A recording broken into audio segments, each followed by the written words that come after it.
Can't go one call without something fucking up. Reboot Discord? Okay. Okie dokie.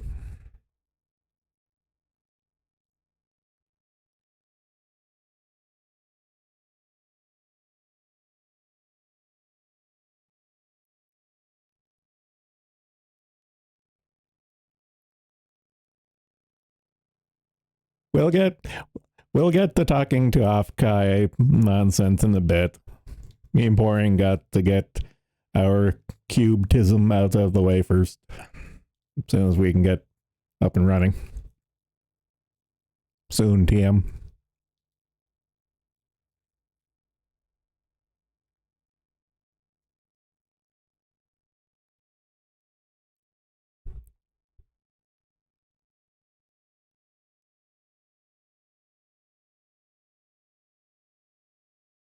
I really need to rename all my sound effects because I have the Jeopardy waiting music.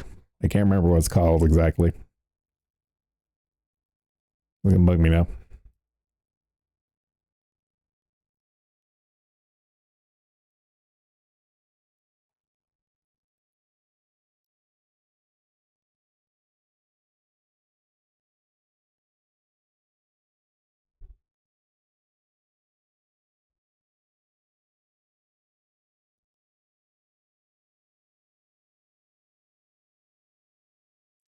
Scrolling.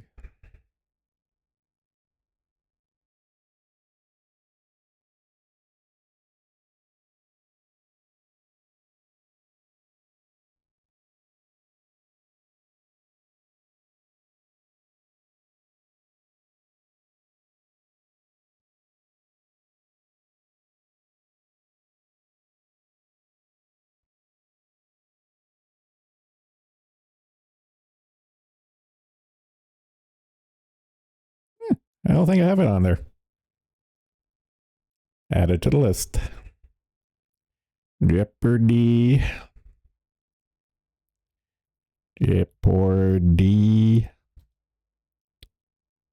I know music to sound board. Save.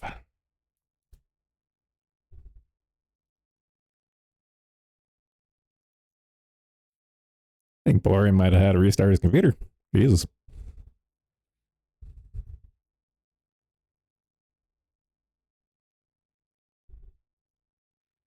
Keep my eye on Discord. I want to go back to TVA Cord before I fall super behind because of all the off-kai crap going on.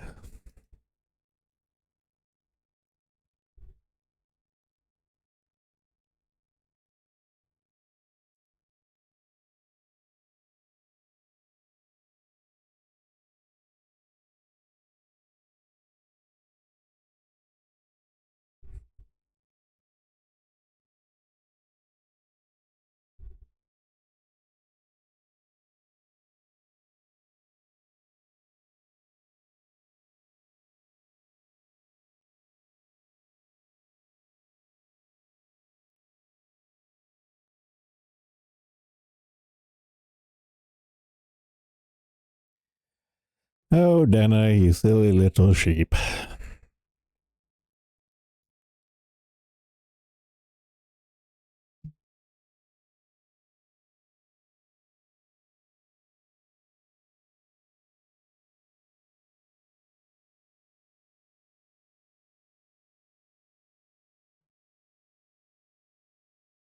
You want an off chance? It might be me too. I'm going to restart Discord too.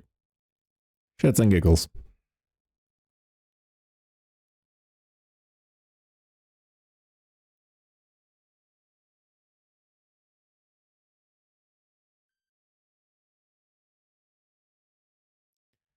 Phone while you beep. Here is she? Yeah. Right. Sunday.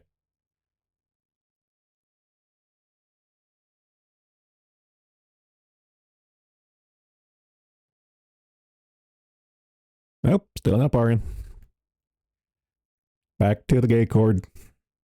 Do. I thought 60s Batman music theme and transition jingle.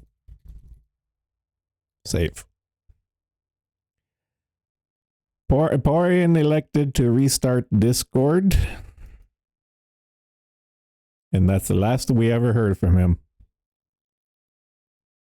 His Viking pyre shall reach the heavens and reach Valhalla itself. His shitpost shall live in infamy.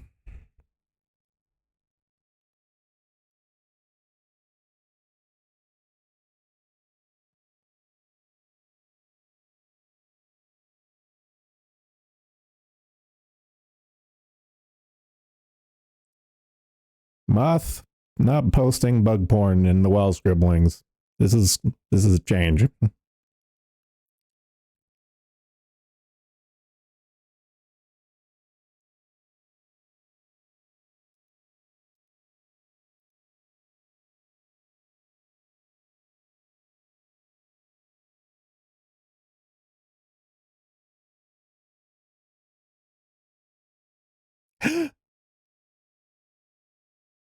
Okay, please tell me you can hear me now.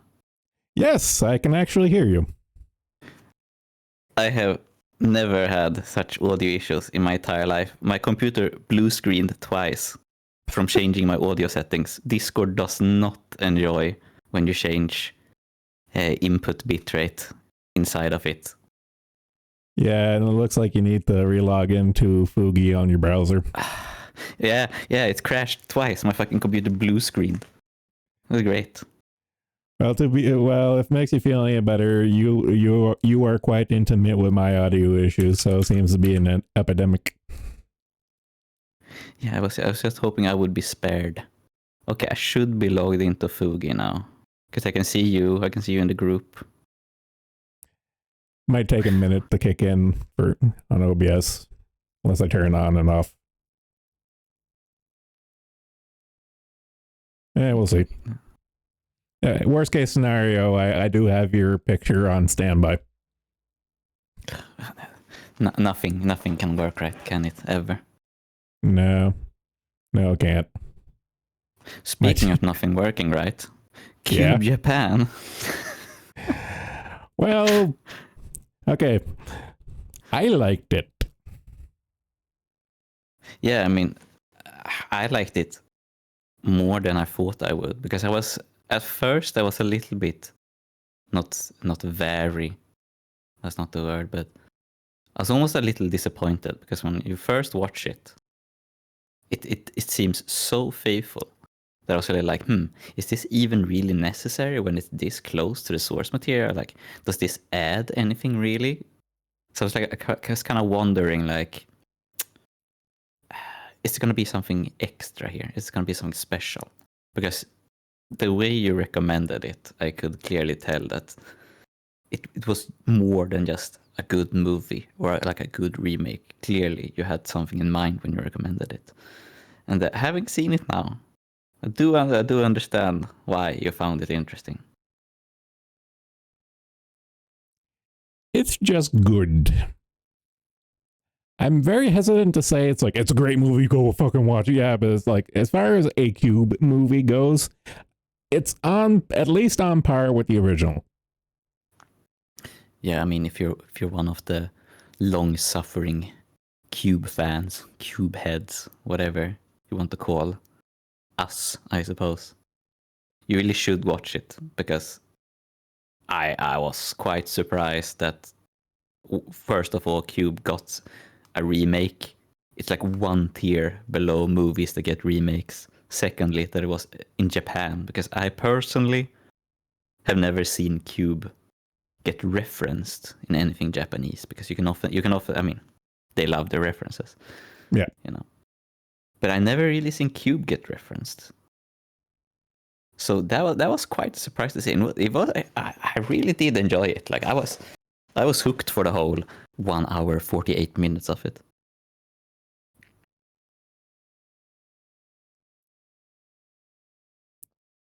And I kind of want to talk about like the plot and story and whatever and stuff. But if you've seen the movie, like if anyone's seen the Cube movie, like the first Cube movie, you've seen this remake effectively.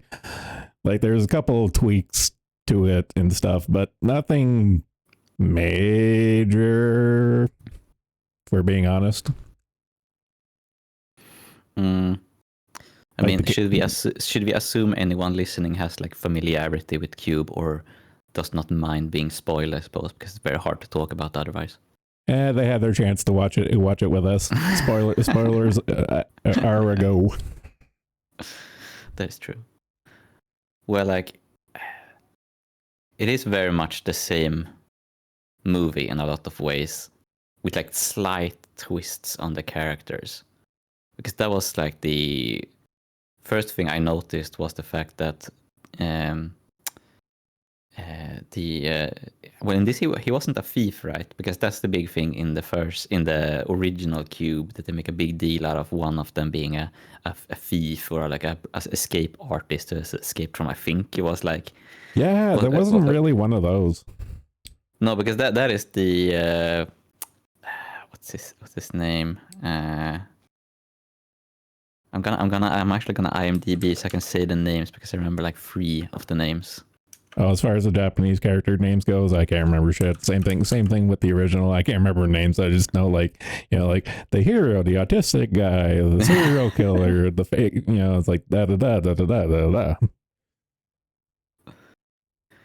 Yeah, it was Ide-san was the thief character in this, but I don't think he was a thief, since we funnily enough do get a job overview right at the end. Well, okay, to be fair, Japan always has their thing with like, bam, here's this character, their name, occupation, blood type, blah blah blah. They've always been big about that, so I'm not too like, at least they saved it till the end. Yeah, I actually thought that was kind of refreshing, because it how to put this, it made the characters more than their jobs. Such a silly way to describe it. In the original, it does like, it becomes a little cheesy when they do the whole thing with the main man, the lead man in the original is a architect, and perhaps he helped build the cube is the thing in the first one, because when he talks about it, it's like, oh, I designed facilities like this for the government, and then the paranoid man, which I get, he isn't really the same character in this, because that is like that is the convenience store clerk. Yeah. Instead of every black policeman in every 80s movie as it is in the original. But like the fact that they don't make a big deal about him being an architect, like we see that he can do like advanced mathematics when the kid does the like preliminary maths, and I really did like that, because it made it a lot more like, oh, it's not like he's just a magical kid or whatever, that he's a math genius. Like he is a maths genius, but he is also 13 years old and can't do like the advanced level maths that well, yeah, like the original character in the original Cube was literally an idiot savant who could do that all in his head. Like even the kid was like, I know it's the pattern. I'm going to do the long division math, and like the engineer one and this one too. He's kind of just like, okay, the kid recognizes the pattern. Yeah, I see it too. It's like, and then we figure it out, and that's how they went. Yeah, I really liked that. And that was like also the first thing that made me think like, oh, there is something more to this, is the fact that when Asako Kai, the woman, is introduced, yes, she doesn't mother the kid, because she does mother the I don't know if they say that he's autistic, but I suppose that's like the stereotype of an autist. He is the equivalent in the first movie. Like she does like take care of him. She's so when she was introduced, I thought that was gonna be her role, but then like she's like instead she's very distant and cold to everyone. So that's when I started thinking something was up with the whole thing.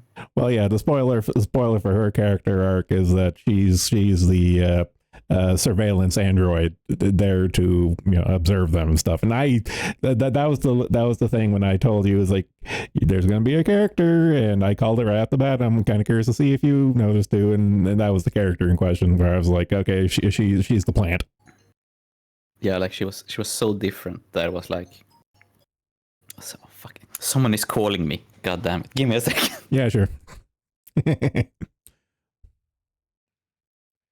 And just like that, we lost him again. I can still hear his voice, crying out against minorities as he screams towards Valhalla.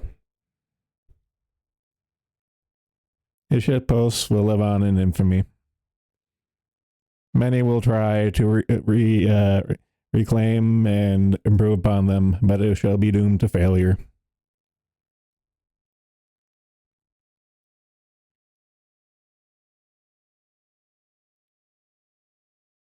And if a Norwegian tries to make the attempt, he'll crawl back out of his grave and have none of that. That does give me a chance to go peek in the gay cord.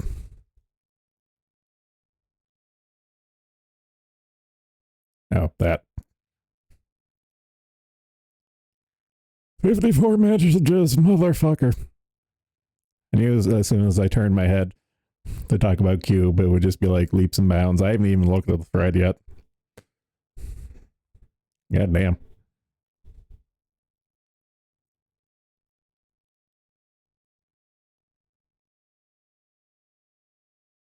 Scrolling. Okay, I'm back. Hello again. I had to take a call in the middle of everything. Well, funny enough, that headset, well, not a headset, but the earphones you recommended to me is a town over, and since it's not going through Canada Post, it's going through a private courier. There's a not 0% chance I might get it by the end of this afternoon. Wow. So I have only one earbud plugged in right now, so I can have one ear towards my door because I don't have a doorbell. Okay, where were we? The plant. We were at the cyber chick. Yeah, that was like that also made me realize that there are like 4 regular Cube movies. I think there's 4. I couldn't really remember what the conclusion of like who created the Cube was. I had actually really forgotten. I don't remember. Did they talk about? Yeah, they did. Like no, they did explain the Cube. Pretty much the way the Cube world works is that it's a totalitarian hellhole, and the Cube was initially a make work, like an FDR level make work project that kind of just went off the rails, and they eventually said, hey, we can use this to punish prisoners and run experiments and stuff, and so they did. You can really see like the inspiration for Portal. Yeah, actually, fuck, I think I might have remember watching a dev interview for the Portal games, and I think one of them did mention that the movie Cube. I don't know if it was like a major influence and stuff, but it was there. I do distinctly remember this. Yeah, and when you talked with what was it? Wizard, right? Yeah. The guy sounds like he called from a number station. Yeah, when you talked about Cube there for a while, I actually talked about like the Half-Life mod. The Cube Half-Life mod. Did you ever play that? No, I'm trying to think if even I've seen it. I know what you're talking about, but I'm sure I didn't play it, and I don't think I've seen it.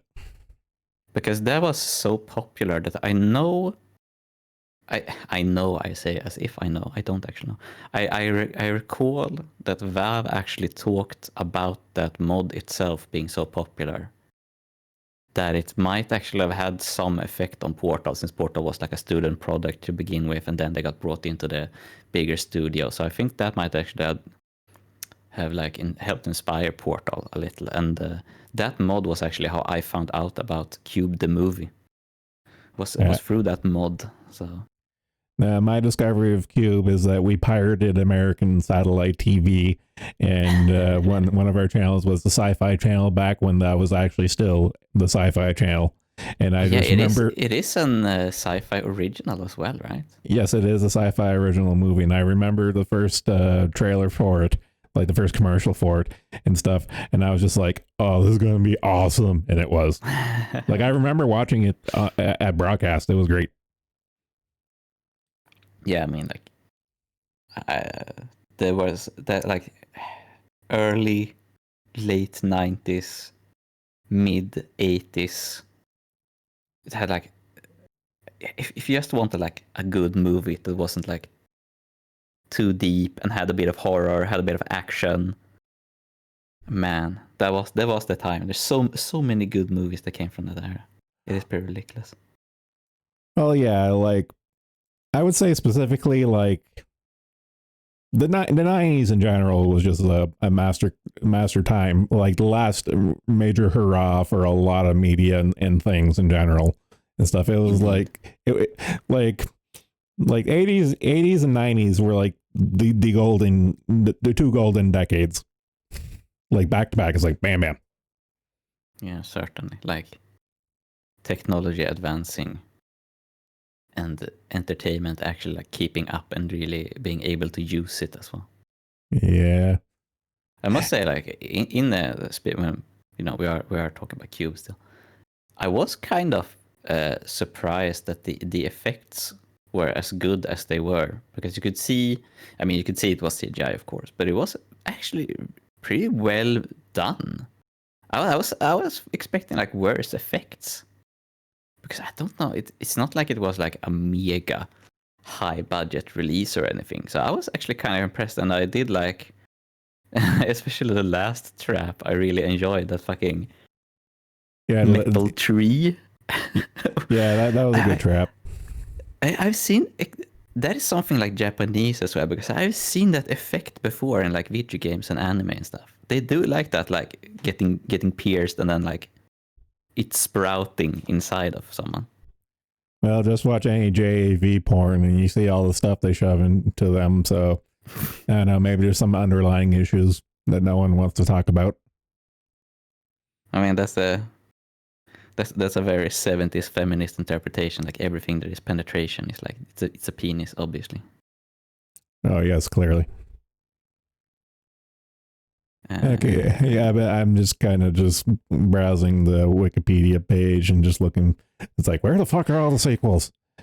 I am Yeah, very surprised that Cube, the Japanese one, has a 4.5 rating on IMDb.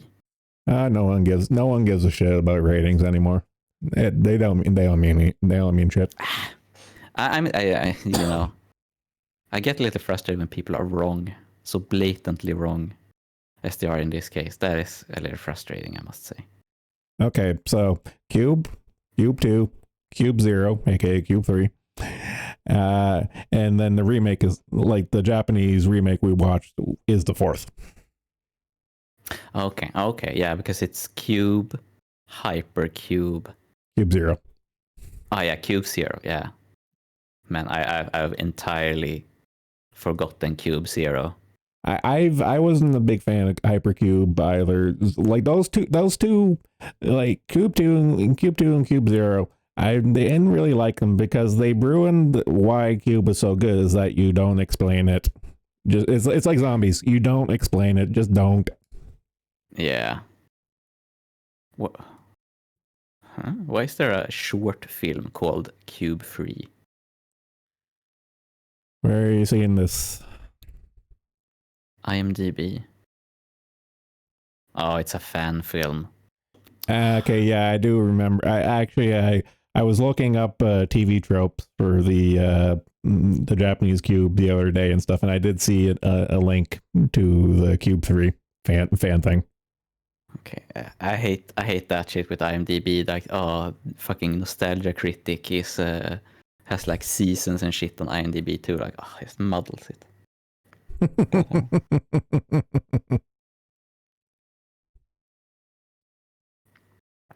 Okay.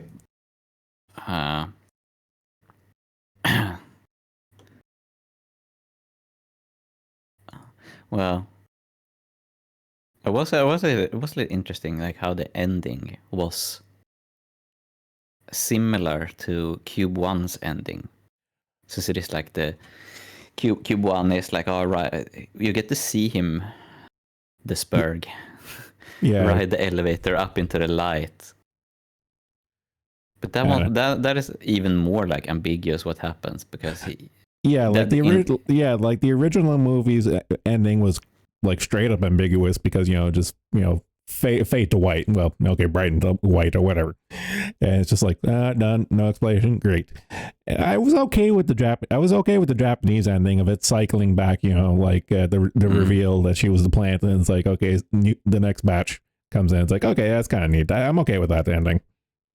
I actually did enjoy the ending, because it was like I was sitting there. I knew something was up with her, but then when they were having their fucking like strangle fight in the other room and she didn't do anything, that was when I like sold me like, oh yeah, she obviously has some role to play in this, because she's one room over. She's obviously hearing what's going on. Like she's not deaf. But I was kind of surprised that, since she is an observer, they actually let her be an observer. Like she didn't actively meddle in anything. Like she did like climb up and read the numbers, and she did like hint to them what the solution was. I imagine her purpose, because like if you want an observation, you can just camera them, and that's kind of boring stuff. I imagine her purpose wasn't really fulfilled, but I imagine like we didn't see her purpose there other than observation. But I imagine her real purpose is to, if they go off reservation, and for her to step in and correct. It's like, oh, they're gonna. It's like, okay, they have a set path to go to, and if they go off the path, it's like, okay, we can't have them break the sequence kind of thing. Yeah, I also wonder if she was there to like, because we see when what's his name, Ochi, the convenience store clerk, when he gets pissed off, the cube reacts to it. And the same thing. Yeah, there was a lot. Yeah, because in the original one, like all the rooms were different colors, and then you would have your freakouts and stuff. But this one here, the rooms actually change color while you're in it based on emotion and stuff like that. That was really neat. Yeah, and I wonder if she's like a fucking Wi-Fi antenna for emotions, and that's one of the reasons she's there. So like the cube can actually adapt properly, because we don't see. Ochi doesn't. Okay, like this. So great to be ESL, so you have to think twice before you say anything. When Ochi gets pissed and can activate the cube through anger, I suppose. Yeah. The two times that happens, she is there with him. When he is alone with Ando, the CEO or whatever he is, and he kills him, he is equally angry, but the cube does not activate at all. I did not notice that. And she is with Goto and Uno when Goto sees the vision that he activates by being so sad, like of his brother committing suicide. And that is like, I did love how like obvious it was. Like, oh, Ochi is angry, Cube is red, Goto is sad, Cube is blue. Okay. She is there when the cube like activates through emotion both times. Okay, I find this funny because up until now I've seen this movie twice, and you said immediately after watching, it's like, I'm probably going to watch it again before talking about it and stuff. And it's like, it's a really rare occurrence to have one of those movies in this day and age. It's like, I need to watch it again and maybe like 5 more times just to digest everything. Yeah, I think it was like, it became like more interesting since it was a remake of Cube. So I knew what would happen mostly, but the changes became like more impactful because I knew what was going to happen. I knew the outline of the movie. So the changes made it more interesting. Uber, I haven't watched the Cube, but Pyrocynical's video of it was pretty good. I haven't watched that review. I'll take your word for it. Pyrocynical, I don't know if it was enough furry inflation for him to be interested. No, that's one of the traps that got cut on the left on the cutting room floor. the inflation trap. Yeah. No, thank you. That's for Cube 2. But I did find it kind of fascinating. I kind of think I'm gonna have to watch the Cube sequels like Zero and Hypercube, because I want to see. I'm kind of interested now if Cube, Japanese Cube. It's so stupid when a remake is the same name and you can only separate by like country, who made it, the year. But a Cube, Japanese Cube, I wonder. It kind of felt like they were setting up a sequel, but I have no idea how. Like how did this do in the box office? Was it even in the box office? Was it always? I think it was a like direct to streaming movie. Wikipedia doesn't have shit. I can't imagine IMDb that much better. Official site, release date October 22nd, Japan.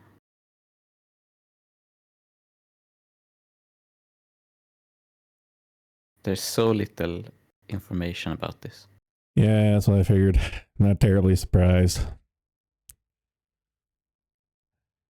I don't know. It's kind of one of those things where it's like I heard about it, so, and I'll be quite honest, I've been out of the horror scene since like the early 2000s and stuff. So the fact that it came across my radar at all at the time, I'm still kind of low key impressed. Yeah, I mean, I had missed it entirely, so it's quite nice to see that. I mean, Cube isn't one of those series you think actively about. No. Ridiculously enough, I was about to rewatch Cube 1 last year, because I did the whole thing where, you watch one horror movie every day of October. So after watching Hellraiser 2, I was like, that's a horror movie about cubes. What other horror movies about cubes are there? Oh, there's Cube. I should rewatch Cube. And then I didn't. The best kind of 7 degrees of Kevin Bacon. Yeah, Cube. Horror movie with cubes. There's like 2, I guess.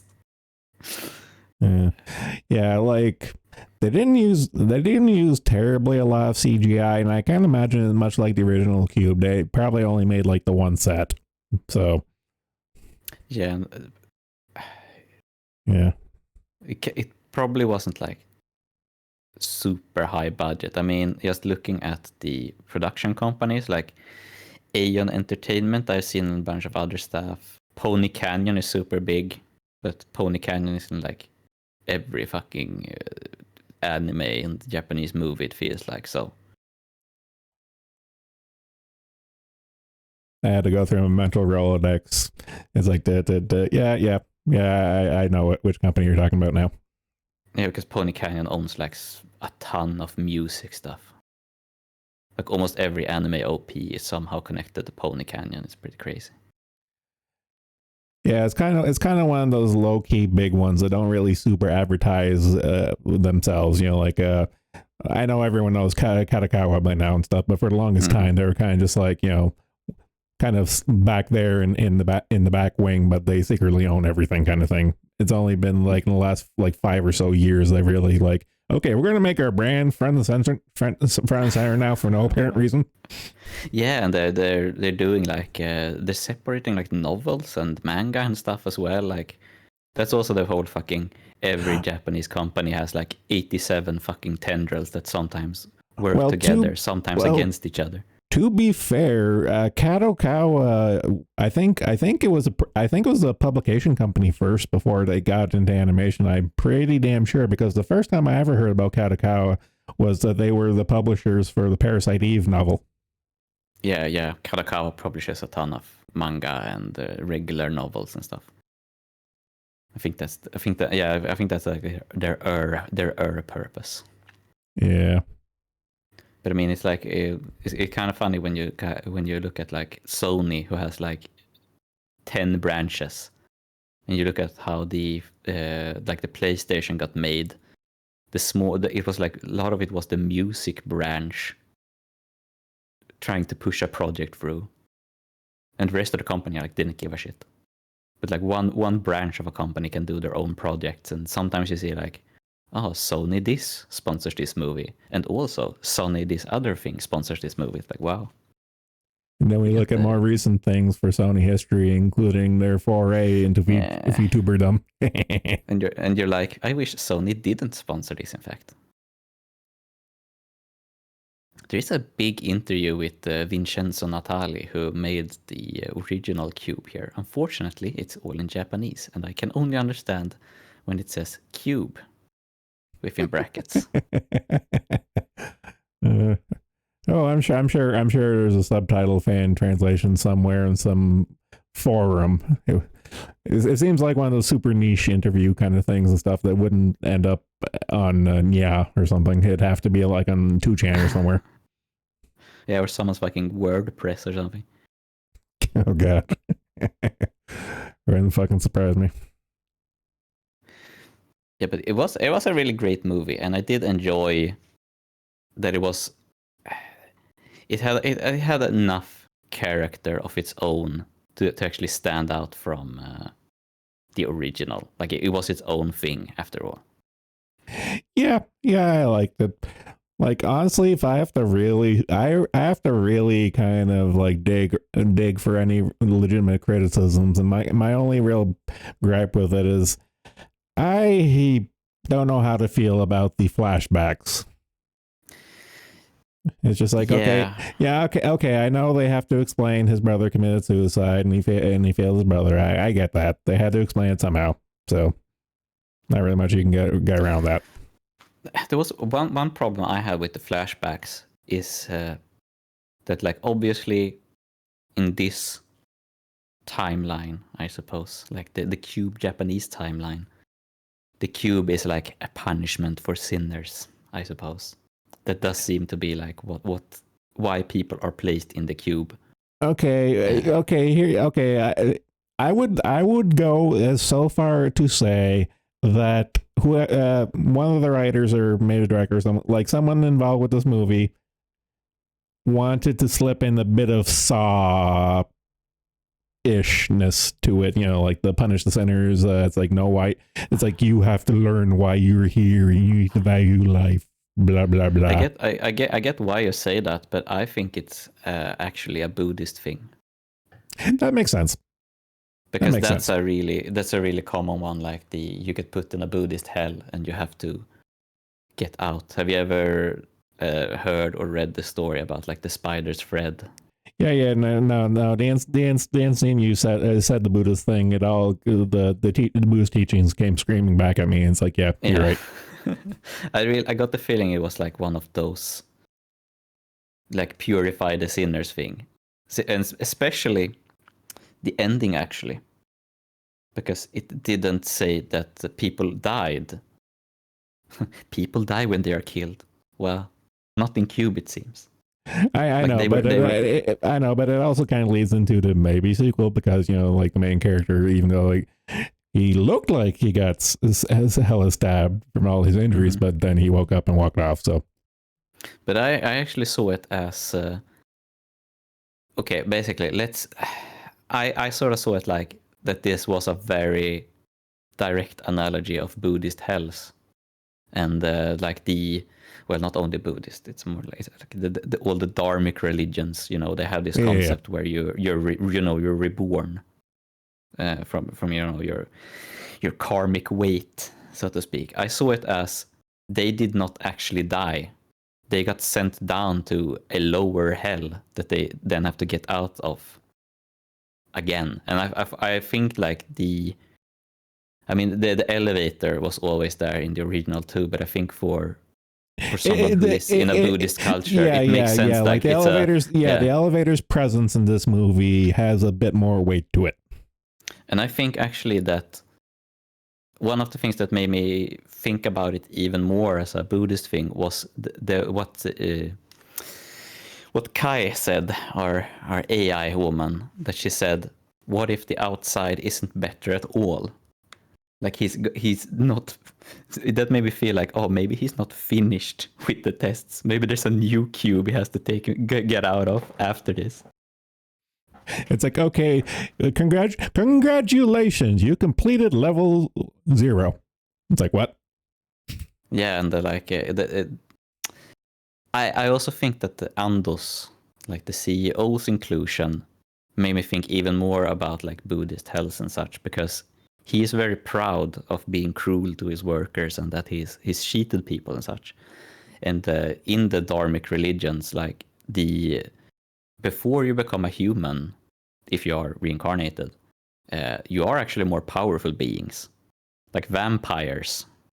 In the I mean, the equivalent sort of like vampires and demons and such. Yeah, they are physically, like corporeally, like yes. base of the base body powerful and stuff, but they are weak of soul and spirit and stuff. So even though you could, it's like, oh, I'm stronger than a human, but you're actually in the grand scheme of things, down a rung. Yeah, and it's a test that you get to be a powerful being. Like if you misuse that power, you get sent down to a lower hell. Because of course, someone who's super powerful is more tempted to behave poorly. Like it's an extra test. It's a sucker trap. And I think he was like the representation of that. And of course, him and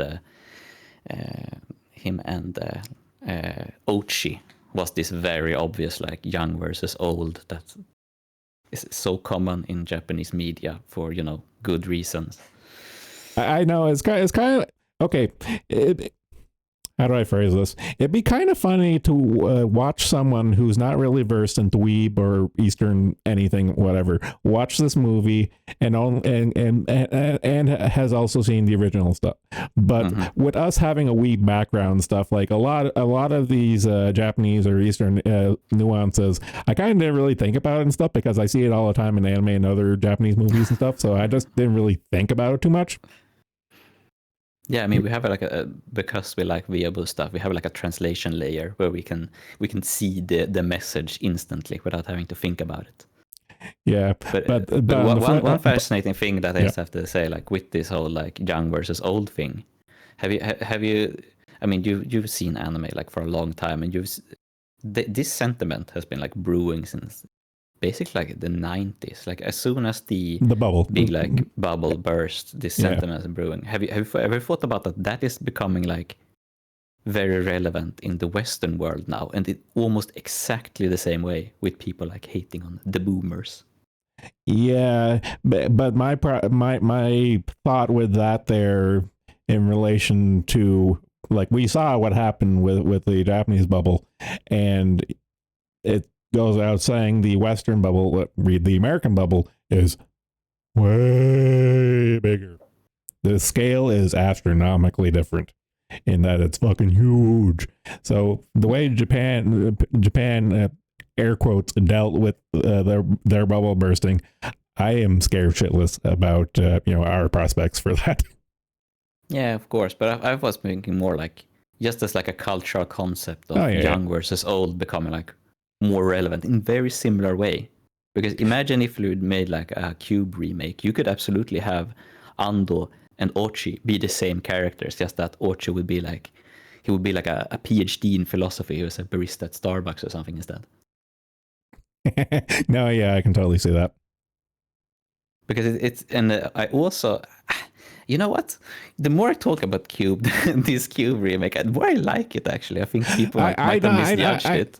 I know. That's why I'm kind of glad. Like that's why I'm kind of glad I put out the feelers. It's like, hey, I'm looking to watch this. Anyone want in, kind of thing. Yeah, because man, we got on this tangent from the whole flashback thing, and I didn't even make my original point about the flashbacks, and I'm not going to make the point about the flashbacks now either, because I remembered another thing, and that is the fact that in the flashbacks, Goto's little brother talks about toughing it out. Yeah, and he very specifically uses the phrase like "ganbare," And then later in the movie, when Ochi has killed, he talks to Uno, and Uno can instantly sense something is wrong with him. because he's doing the fucking he's becoming the fucking Joker. So of course it could be something's wrong with him. But they both, Uno has seen the same vision, the vision that Goto had, where he tells his little brother to tough it out. And Ochi very specifically uses the same phrase, like Gambaru. Because he talks about that, like how shit his job is, how he's been forced to, and I mean, even in the beginning when they talk about like how did they end up here, Ochi says like, oh, he came home from a night shift and he basically drank himself to sleep. Like obviously Ochi isn't having a good time in life. And he talks about like all these shitty jobs I have to work, like I get no respect, my boss is an asshole. And they then specifically says, and Ochi hasn't seen the vision, so he doesn't know about Goto specifically using Gambaru. He goes like, oh, Boku wa Gambari shimasu, like I'm toughing it out all the time. So that was also a thing that I saw, like Ochi. Okay, here's the thing, like in the vision, Goto obviously did the wrong thing by telling his little brother to just tough it out. Because that did make him kill himself, and like, oh, he was being beaten either by his father or by like his classmates. We don't exactly know, probably his father, because his father seemed to be a drunk. But Ochi is like what Goto's brother would have become if he had just toughed it out. Because Ochi is this like sad sack who everyone walks over and is just filled with resentment of where he is in life. And that is what Goto's brother would have become if he had just toughed it out, so to speak.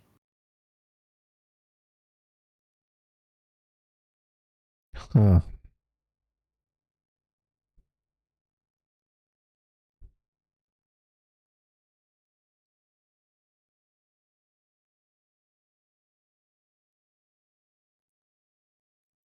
I'm just going through replaying a few scenes of the main. Again, I'm bad with the names, with the main character and the kid relationship, because the replacement goldfish of the lost brother and all that jazz and stuff. I'm just like, oh. Yeah, and one thing with that replacement goldfish thing, a little more poignant and kind of twist the knife kind of thing stuff. It looked like the flashback when the main character was coming in and seeing his brother and stuff. His brother was doing math homework, so I'm just like, I see what you're doing there. Yeah, and the flashbacks, I get why only Goto gets to have one. But it does, I guess I both approve and disapprove of the fact that no one else had a flashback. So you don't really know why they are there. Like either straight up, ED is the thief replacement in this, if you don't remember names. I mean, he straight up says like, oh, he caused his wife to probably die. And that's why he is in such a hurry. Like he has to get to her. So, he did something that injured his wife, like, I don't know, car crash is like super stereotypical one, something like that. Yeah. So we don't know more than that, and Ando is just like stereotypical like shithead boomer boss, I guess. So like, I know. Well, we know he's a piece of shit. Well, yeah, but with the other characters are actually talking about their quirks and stuff, and the main character is kind of shut in, withdrawn and stuff. So you kind of have to work around that, I guess. It also comes back to the fact that Kai is with him all the time. Yeah. And she like activates the vision by being the emotion Wi-Fi for Goto. I just love the emotion Wi-Fi. Yeah, I don't know. The emotion hotspot. Yeah, that was like that was the way I thought about it. I was like, oh, she has emotion Wi-Fi. Like she's an antenna. You need her to activate the cube emotions. Well, if you really think about it, she is literally the human interface. Yeah, she definitely is. Don't know if it's like a joke that she has Kai, because you just need to remove the K and she has AI. Oh, I didn't. Oh, fuck. God damn it. And if you want to be like even more stupid about it, she's Asako Kai. So if you remove Sako and K, she is AI. Oh, okay. No, that's intentional, because Japanese are all about their puns. So that was definitely intentional, and I'm very angry about that now. They love wordplay. Yep, that's definitely intentional. There's no no ifs, ands, or buts. Yeah, but I was like, it was actually really fascinating to see. There are all these things to think about in the movie, and Yes. I sort of feel it might have become like underappreciated because people missed it. Yeah, because first strike, it's a foreign film. Second strike, it's a foreign remake of a direct to TV movie. So it's just like strike. It's like, I am pretty glad, like being ESL, that you just learn to read subtitles. So like whole problem just disappears. Like it's completely normal to read subtitles, because when I see that stuff where it's like, I can't read subtitles, I'm here to watch a movie, not to this very day, I still hear people say that, and I'm just like, why, how, what? Yeah, it's like genuine. Like, are you like slightly mentally handicapped? Because that's my go-to insult. It's like, are you retarded? Yeah, because like it's like what the average subtitle is like 5 words. If you can't read that by just like one glance, like 0.1 milliseconds, then you're illiterate, basically. Actually, one of my old coworkers was illiterate and stuff, so that's a not zero possibility even in this day and age. And then again, you look at the American education system and how they're literally passing everyone, so that's just going to get worse. I have met one illiterate, and he had literally 71 IQ. There were German shepherds who had more intelligence than him. Actually, then come to think of it, for my guy and stuff, yeah, the more I think about it, he needed a lot of help. It's like, it's like, buddy, I showed you this 500 times. What aren't you getting? You should get this by repetition alone at this point. Muscle memory should be kicking in by now. Yeah, 69 IQ is when you can't understand self-opening doors. I love that is like... That's actually a metric?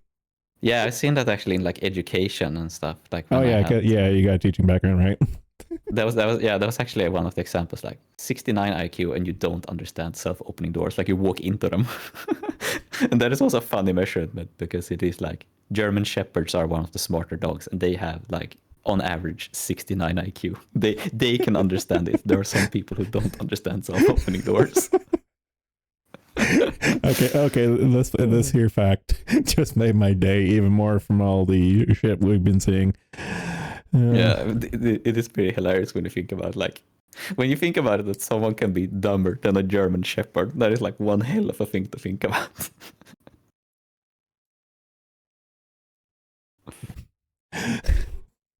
I'm finding this more amusing than I should. It's so fucking stupid. Okay, no, I just a little thought before I forget. You know who I wish... I know she watches a lot of movies, but she hasn't talked about a lot of them stuff. I would love to see Corone's opinion on the Japanese cube, because I swear to God, she's probably seen the American one. Yeah, I mean, it is totally in her wheelhouse. She does love like horror movies and stuff. That very funny was a really funny tweet where she watched a Serbian film, I think it was. I remember that one. She's a really funny girl, and she does love like Western media and stuff. So yeah, she's probably seen Cube. Yeah, and more than likely she's seen the Japanese cube. I would, again, I don't watch most of her streams. I only watch translated clips and stuff. So I'd be just curious to hear her opinion on it at all, because I've seen a few of her movie watch along translation ones. Like my favorite one of hers is the Jurassic Park one, where she just goes full 5-year-old. It's like, oh my God, and this and this and this and this. It's like, that's adorable. Yeah, there was some other movie that I remember people got like, oh wow, she watched that. Oh, I can't remember what it was, but she had like a real like thought out opinion of it. It was something you wouldn't expect either. Oh god damn, it was something like very artsy. Well, that's Some not more. terribly surprising considering she has her degree. Her degree is philosophy. Like she's a philosophy major from Tokyo University, so that's nothing really to sneeze at. Yeah, I mean that's probably the most like in this day and age, becoming a VTuber is probably one of the best careers a philosophy major can give you. Yeah. Well, it's like the joke around here is like LOL philosophy major and stuff. But and then again, it's Tokyo University, so any degree out of that place is just like Yeah, no, you know your shit. Okay, you go to that was one good of school. that's one of those things where someone says like, "Oh, I'm a Tokyo University graduate." You have to like check if they're joking or not. Like, is this just an attempt at Japanese humor here, or are you actually graduated from fucking Tokyo University? Yeah, it's like, are you being earnest or is this a shit post? I did see a really funny thing once, and it was, I think actually it was about, if it was about Jagu, I think, that he had like a business degree from Tokyo University, and people found that really funny because it's not a business school. So it's like a super weird thing to do. It's like, I don't know. I It'd don't be know. like My equivalent for that there is that I got a geology degree at a business school, so Yeah, it's like, there are other programs in some of these places. So I mean, it's like going to Harvard and you become like a tailor. okay, yeah, that'd be a better comparison. It's like, yeah, oh, damn, dude. You did what at Harvard? I'm sorry. It's like, what? A tailor? It's like, yeah, I went to the tailoring program. It was only me and one other guy. Oh, cool. Good graduation. But yeah, I do kind of wish more people would see this. Because Yeah, because it came out. It came it's out. sad that it's like overlooked. Yeah, like it came out like 3 years ago, and it's just like. To be fair, Japan, when it comes to horror movies, Japan does put out a lot of bangers and stuff. But Yeah. this is kind of like a personal one because like I remember watching the original one. Yeah, and I mean, it is sad that J horror isn't doing as good as it used to. No, yeah, like the early 2000s, like when it was like The Ring, The Grudge, like back to back remake stuff. Yeah, I sort of feel like they're in the like Western 2005 era of horror, because have you seen the whole fucking, that was like a big one like 2 or 3 years ago when it was Sadako versus Oh yeah. yeah, because Sadako is Grudge, right? Or is she Ring? It was Grudge Girl versus the Ring Girl. Either way. Sadako's the Ring one. Yeah, and it was against whoever Grudge Girl is. I can't remember. Yeah, because like honestly, a lot other than this one, I think literally the last J horror film I watched was Pulse or whatever the hell they call it, the Cairo or whatever. Like the yeah, Cairo. Yeah, the post like the creeping on post apocalypse ghost one. Yeah, that's like 2009, I think, right? That was mid 2000s at best, I think. Let me see. Pulse JP film 2001 on the dot. Oh shit. Yeah, I knew it was early 2000s. Yeah, I think I was thinking about Noroi. Yep, I don't think I've seen that one, but I know the one you're talking about. Oh, that's 2005. I thought it was 2009. Oh. Do you feel your bones grinding into dust? I did not enjoy learning that. I thought that was a lot closer in time than it was. But that is probably the last really good J horror I can remember. Actually, just thinking about other international horror films. You know what? I have a really strong craving to rewatch now. Wreck. Oh yeah, the Spanish one. Yeah. The original is really good, actually. Yeah. The sequels are horrible though. Okay, no, I like it. Let's say the immediate the second Wreck one was kind of a whatever. It was just a straight sequel. Yeah. I love the third one because the third one was taking the piss. It was fucking hilarious. Okay. I mean, yeah, it's entertaining in that way. But yeah, the original is actually a really great one. Yeah, like the original Wreck was really, really good, and I did not care for the English remake because it was literally like shot for shot remake. That was just like, okay, what's the fucking point?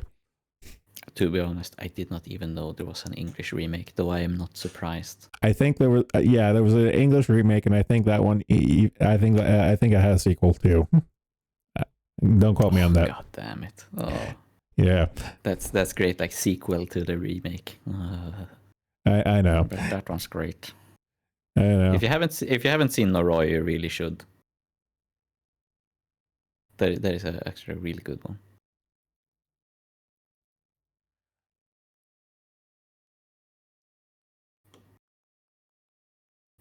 Taglines. Everybody died. That is a great tagline, I guess. Well, that's rather apt. Yeah. Everybody died. Oh, thank you. Oh, yeah. Did you ever? Oh yeah, like other like not J horror, but like Asian horror. Did you ever watch Shutter? Shutter or Shatter? Shutter. Shutter. Shutter.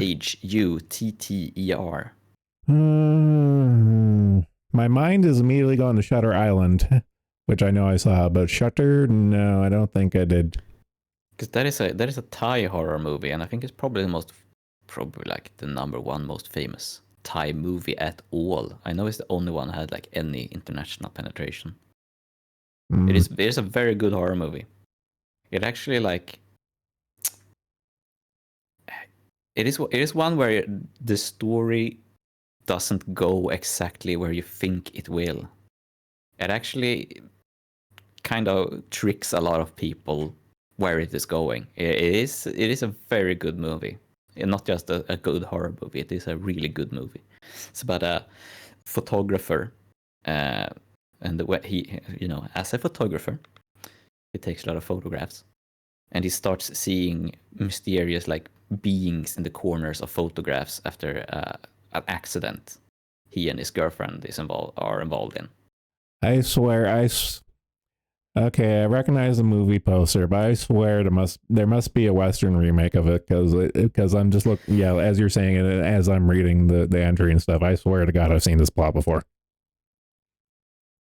Yeah, it might very well have a remake. Oh, yep. Remade in Telugu as Photo in 2006, and Tamil as Savi in 2007, and Hollywood as Shutter 2008, and Hindi as Click in 2010. So it's had 1, 2, 3, 4 fucking remakes. One of them being a Hollywood remake. So that's why I recognize it. Yeah, I can't vouch for the remakes because I have not seen them, but the original is very good. I think I might have seen the Hollywood remake. Okay, yeah, because the original I recommend then, and I think in like a really fucking weird twist. When I found out about the Cube mod for Half-Life 2, I found out in a video game magazine that also did movie reviews, and I think I might have found out about Cube and Shutter in the same actual like edition of the magazine. Nice. And that one I can highly recommend. And it's like, I sort of wish it was easier to find like Asian movies. Yeah. Unless there is a lot of good ones, but it's very difficult for a foreigner to sort through them. Yeah, unless there's like a real big one and stuff. Like nowadays is not so bad, but even still, like it's like, oh, I'll find this copy. It's like there's no subtitles. It's like, okay, I gotta go to some random forum to get the, like the Russian Hindi translation with the English machine fed, and it's like blah blah blah. It's like Actually, like, if you borrow a copy from our friends in Russia over at Root Tracker, they are very good at finding like Asian movies. I think I've gotten more than one from them, so yes, I know. I think they probably have a better like domestic market for Asian movies. I know. Funnily enough, I think Russia might be like the biggest foreign importer of Indian movies, which is very strange. And Well, it's not that strange. They've always been like No, closest I'm countries, sure. but it's still No, pretty fucked up. that doesn't surprise me. I'm sure Russia has a shit ton of Indian slave labor, and of course they need their media fixes, so it doesn't surprise me. The thing is, they don't have Indians. That is the funny part. Really? They're just really they were really closer in the Soviet Union because India was non-aligned, and they were truly non-aligned. They actually traded with both sides. Like they were, for example, allowed to buy weapons from the Soviet Union despite not being in the Warsaw Pact or anything. I have this vague memory in recent memory that a lot of Indian workers were getting shanghaied for the Ukraine war as under like the pretense of like, come do all this work, and then it's like, hey, you're going to the front lines, sucker. But, I mean that is very possible, since that is like that is common in like the Arab countries. They are Shanghai Indians and Indonesians and Filipinos and stuff. Well, I'm just remembering fucking the last FIFA championship in the Middle East and stuff, and how many slave laborers they had, and they would just magically disappear sometimes. You need something to steady up the concrete foundations, I guess. They can't all be gay journalists wearing a Pride t-shirt. Exactly. Have you ever seen that like really hilarious compilation of Indian Terminator? I think I might have seen the whole fucking movie if I remember right. Yeah, because I remember like me and a couple of friends actually watched it because we saw that and I was like, we have to see this. It's like total garbage. So we downloaded from Root Tracker and it had the entire like Russian dub and everything. It was really, and that was also the default. So we started and everyone was like speaking Russian. That was quite the experience. Oh god. And actually, just speaking of Shutter, have you ever played like the Fatal Frame games? No, but I am familiar with them.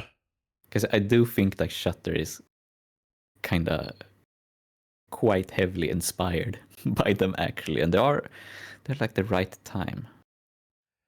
Well, it wouldn't be the first time. I mean, like, we did have that recent slew of Five Nights at Freddy knockoff movies leading up to the actual Five Nights at Freddy movie. So, yeah. I actually watched both the Banana Splits and the really awful one with Nicolas Cage. I'm only aware of their existence because RLM did the video on it, and I had the biggest belly laugh in a long time when Rich had to explain what Five Nights at Freddy's is to Mike. It's like, you see, Mike, it's a video game. yeah. He loves video games, Mike. He really loves video games. He cares a lot about them. Mike has always been a weird character for me for RLM because Mike is an old school nerd. He likes Star Trek. He likes Star Trek, and he plays Dungeons and Dragons. So it's not like he's completely ignorant of games. It's just he's limited to like tabletop games. He just doesn't like video games at all. No. At least, like I remember when pre-rec the stream was still a thing, and Jay would pop in once in a while and actually play the game. Rich and AIDS Moby were playing. Yeah. He's the worst guy. I hate AIDS Moby. No, I'll take a million Jacks over one Josh. Is Josh the fat one that looks like a child molester? Yes. Josh is the child molester. He's okay. like Jack does have SJW tendencies, but I think very early on Mike read him the riot act and he cleaned up. But I don't know what it is with Josh, but Josh continues to be just complete and utter ass anytime he shows up. Yeah. The only good like third wheel member they have is the guy who looks like he's homeless. Tim, I love Tim. Yeah, because he gets so fucking drunk every time they do the best of the worst. He can't fucking he's like head on the table by the third movie. I love Tim. Tim does not give a flying fuck. He's great. He's the only good like tertiary member of Arlen. Yeah, and like the only real honorable one for an extra would be Colin from Canada, but the other Canadian there, I haven't seen too much on camera, but allegedly the bearded Canadian, I can never remember his name. The bearded Canadian is apparently as bad as Josh when it comes to being a complete and utter prick. Yeah, I mean, Colin, actually has experience in doing like special effects and stuff, so he actually has insight into movie making, which makes him a lot better. Well, apparently, the bearded Canadian has the same experience too. It's just he's a miserable, cunt. Yeah, I can't even remember. I don't want to bother to remember because he hasn't shown up in ages and stuff. In the last several Colin appearances, it was just Colin himself. So I'm like, I'm okay with this turn of events. Thank God. I was just looking like Shutter, and apparently the same director has made a movie called Alone, which has such a fucking funny premise because it's deceased Siamese twin returns to haunt surviving sister. God, that sounds so bad. I kind of want to watch this actually. That sounds so bad. Like Thailand was Siam. Is Siamese twins like more common in Thailand? I don't think so. I think it's only popular in the people's collective consciousness because the I forget their names, but the Siamese twin brothers, the sideshow brothers. Yeah, the original sideshow guys from P.T. Barnum, like the original pair and stuff, just made that like their pitch was like the Siamese twins, and that's how it became part of the lexicon. Yeah. Do you know that the king of Siam actually offered 1,000 elephants to Lincoln? But he declined the offer. It almost sounds like fuck. God damn it! I forget which country specifically it was in recent news. The Germans were throwing a fit about the environment. It's like save all those elephants and whatever Congolese or something. It was just like, oh, them. You want them? Here, take them. Which if I ruled Germany, I would absolutely take them. They'd be so sick. You can make mammoths in like 3 generations. Oh God! I'm actually gonna have to watch Alone. I think that sounds so fucking funny.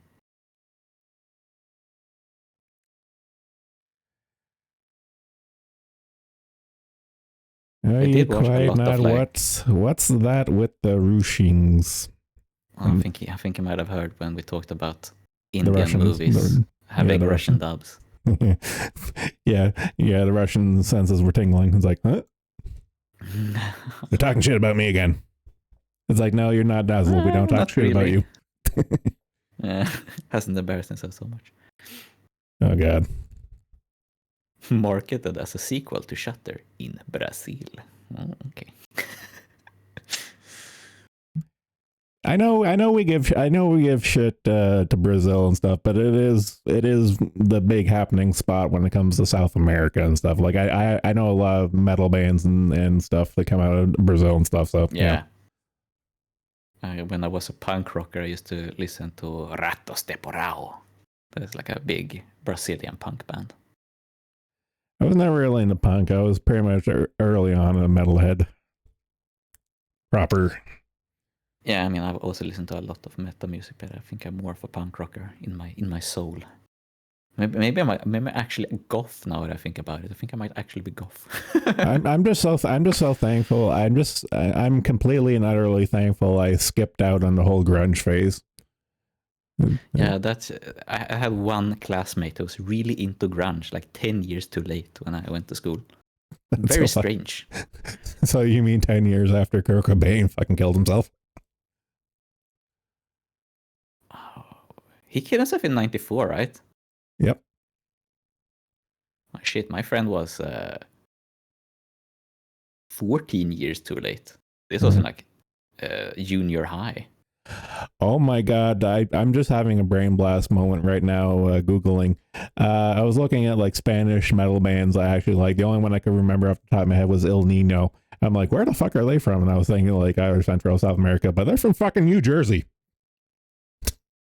Oh, I am so disappointed now. Oh, One of my favorite Spanish metal bands is fucking from New Jersey.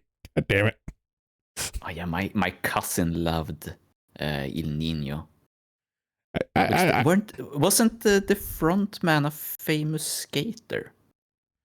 The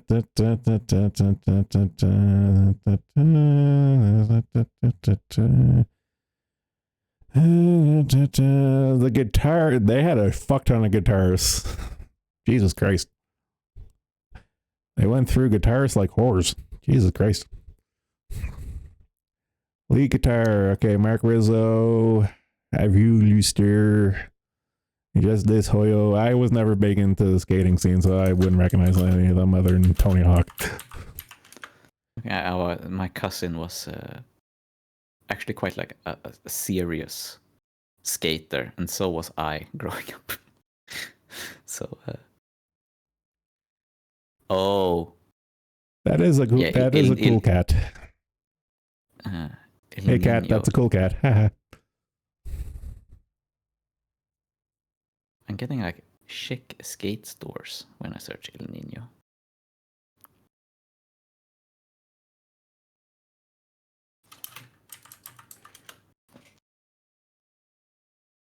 Oh, they were. I think the El Nino was in a. It must have been like Tony Hawk. It wouldn't surprise. It wouldn't surprise me because that time frame is like the Tony Hawk games and stuff. They were in Evolution Skateboarding. Okay, that makes sense. Like Rally Sport Challenge and stuff. Okay, yeah, that makes sense. Let's see who actually has a Wikipedia entry. Let's see, Mark Rizzo. Did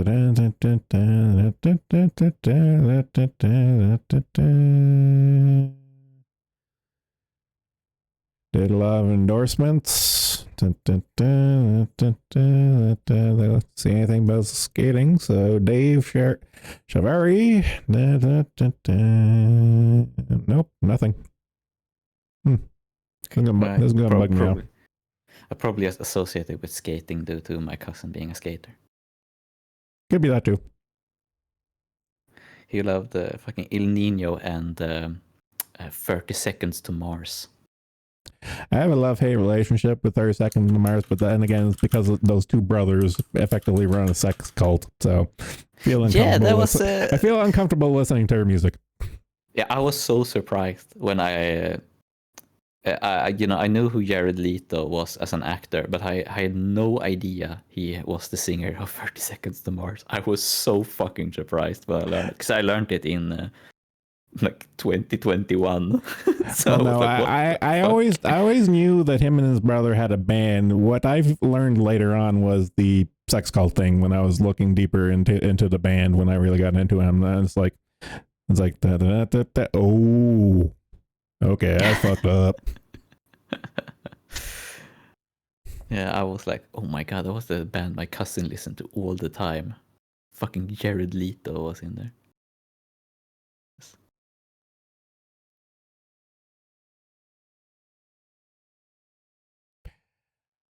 I guess we ran out of steam for the Cube stuff, and we're just meandering with movies and pop culture. Do we want to talk about Offguy?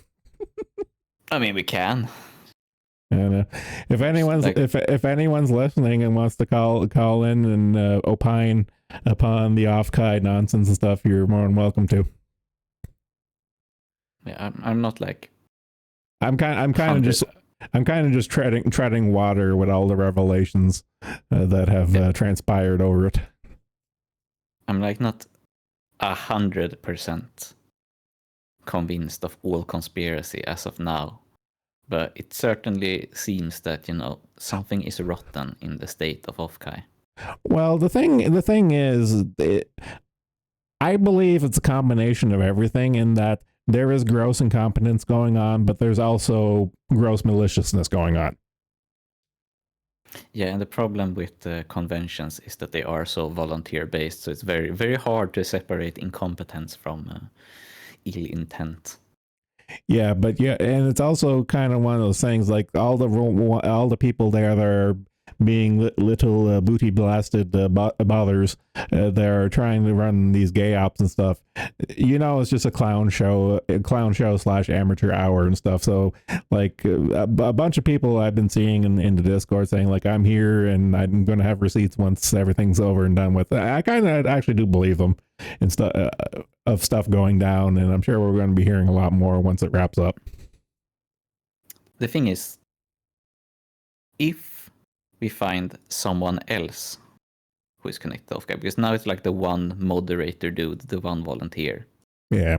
If you find one person more who's like confirmed, like shitting on possible guests or etc. That does then it becomes a lot more interesting, because one person, like, I can believe it. And also one of the problems with the whole conspiracy angle is like, they intentionally made the audio and video shit out when Pippa was on. And it's like, have you forgotten Offguy last year, where they like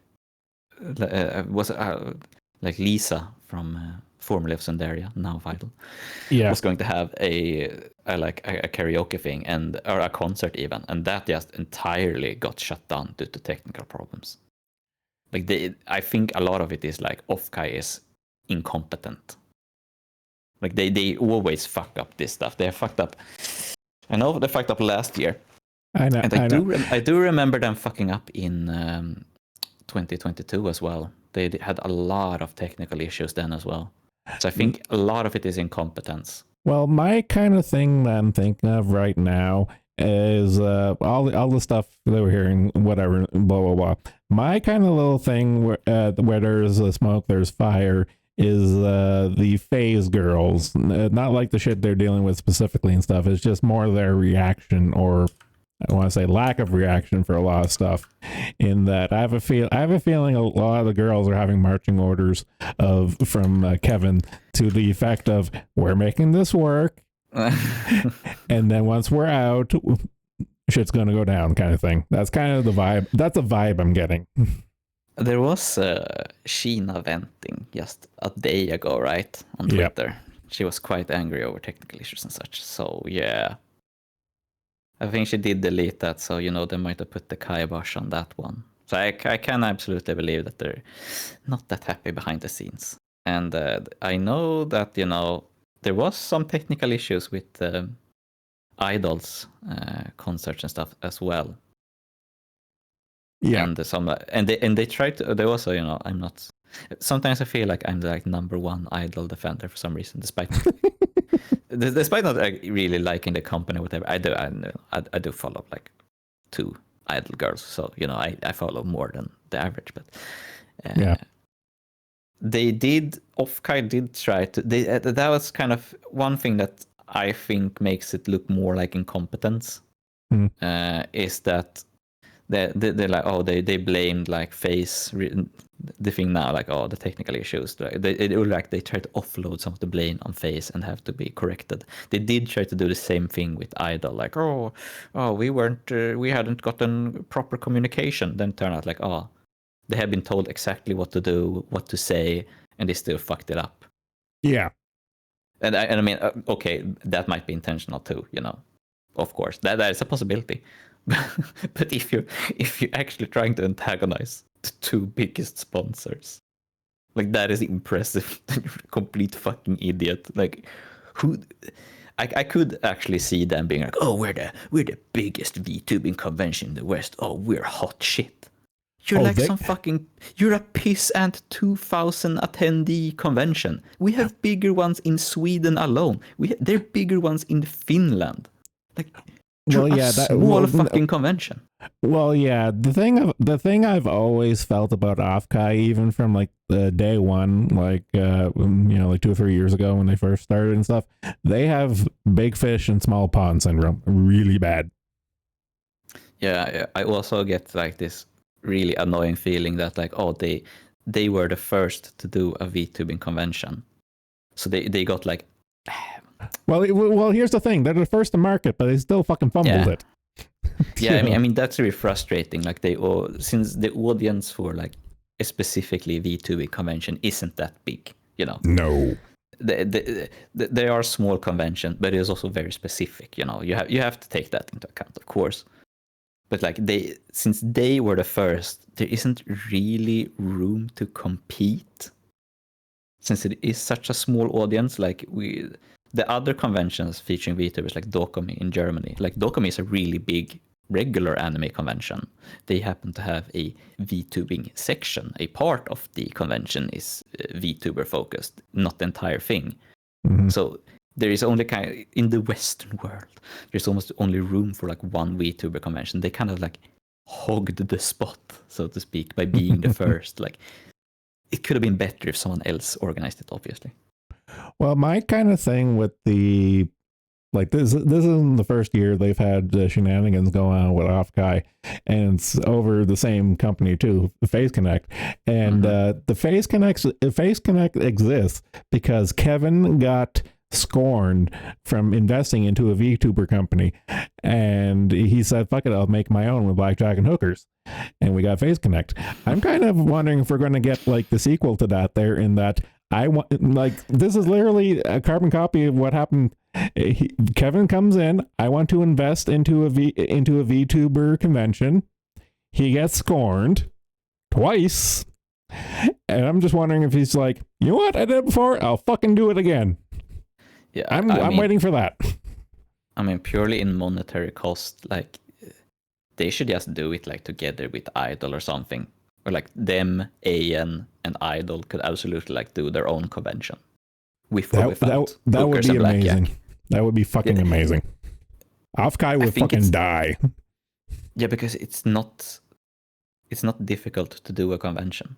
No. I mean, like anime conventions are super amateurishly made. Like all you do is you rent a convention center and you invite corporations. You know who is good at inviting corporations? Other corporations who actually has like real credibility and stuff. Like Idol and Face and AN. Like they could very easily do this. I mean, the downside would probably be like, the Hololive wouldn't go to their convention because they probably wouldn't want to go to like a rival corporations convention, whatever. But that's kind of they're basically not an Offkai either.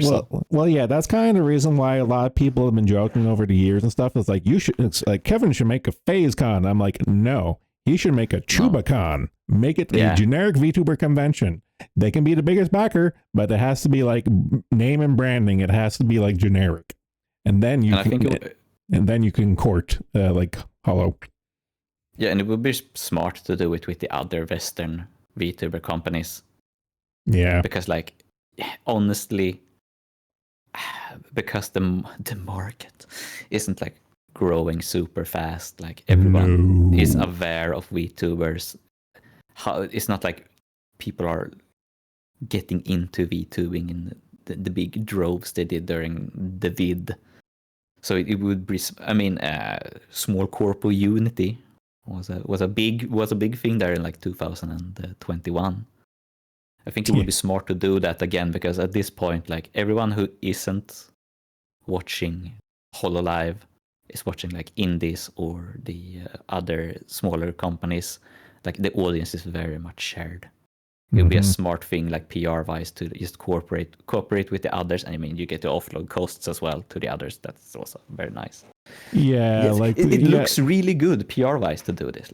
Yeah, because you have to remember the market isn't in a bubble, but it is saturated, and it's still a small market, effectively still a small market. So it's a small, saturated market, and the best way to go about it is to cross-pollinate as opposed to just being antagonistic. Yeah, because unless Niji Sanji like actually like giga fucks up and they close their English branch, or well, they're kind of on their way to that, so yeah, that might actually happen. Just yet. Yeah, I mean that might actually happen, but if them or Hololive does like some real big fuck up, gets into a scandal, that's like the only thing that will like increase the audience for independents and small corporations. Because otherwise, if people get into VTubers, it's most likely going to be Hololive or Niji Sanji perhaps still. Mm-hmm. So until then, like, if you're a small corporation, it's a lot better to, at least in the public eye, get along well. Yes. And also the fact that all the fucking small corporations, you know, the relationship charts you can draw between VTubers is so fucking insane at this point. Like everybody knows everybody. Yeah. The tree is a hoop at this point. Yeah. And you know, it was so fucking funny when like Kershaw got banned from Offkai. Oh my god. And fucking stuttering Craig comes in and is like, we should make a VTubing convention. I had to reread that like 5 times. I was like, fucking stuttering Craig.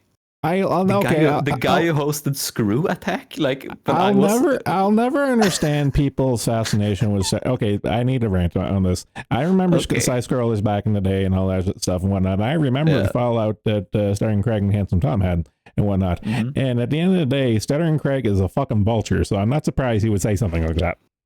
It was like, I can make money off of this shit. Fuck, let's hook our wagon. Let's hook our wagon to this horse. Let's fucking go. That's Stuttering Craig. He was relevant for something like drama related. He did an interview with someone kind of recently that became big.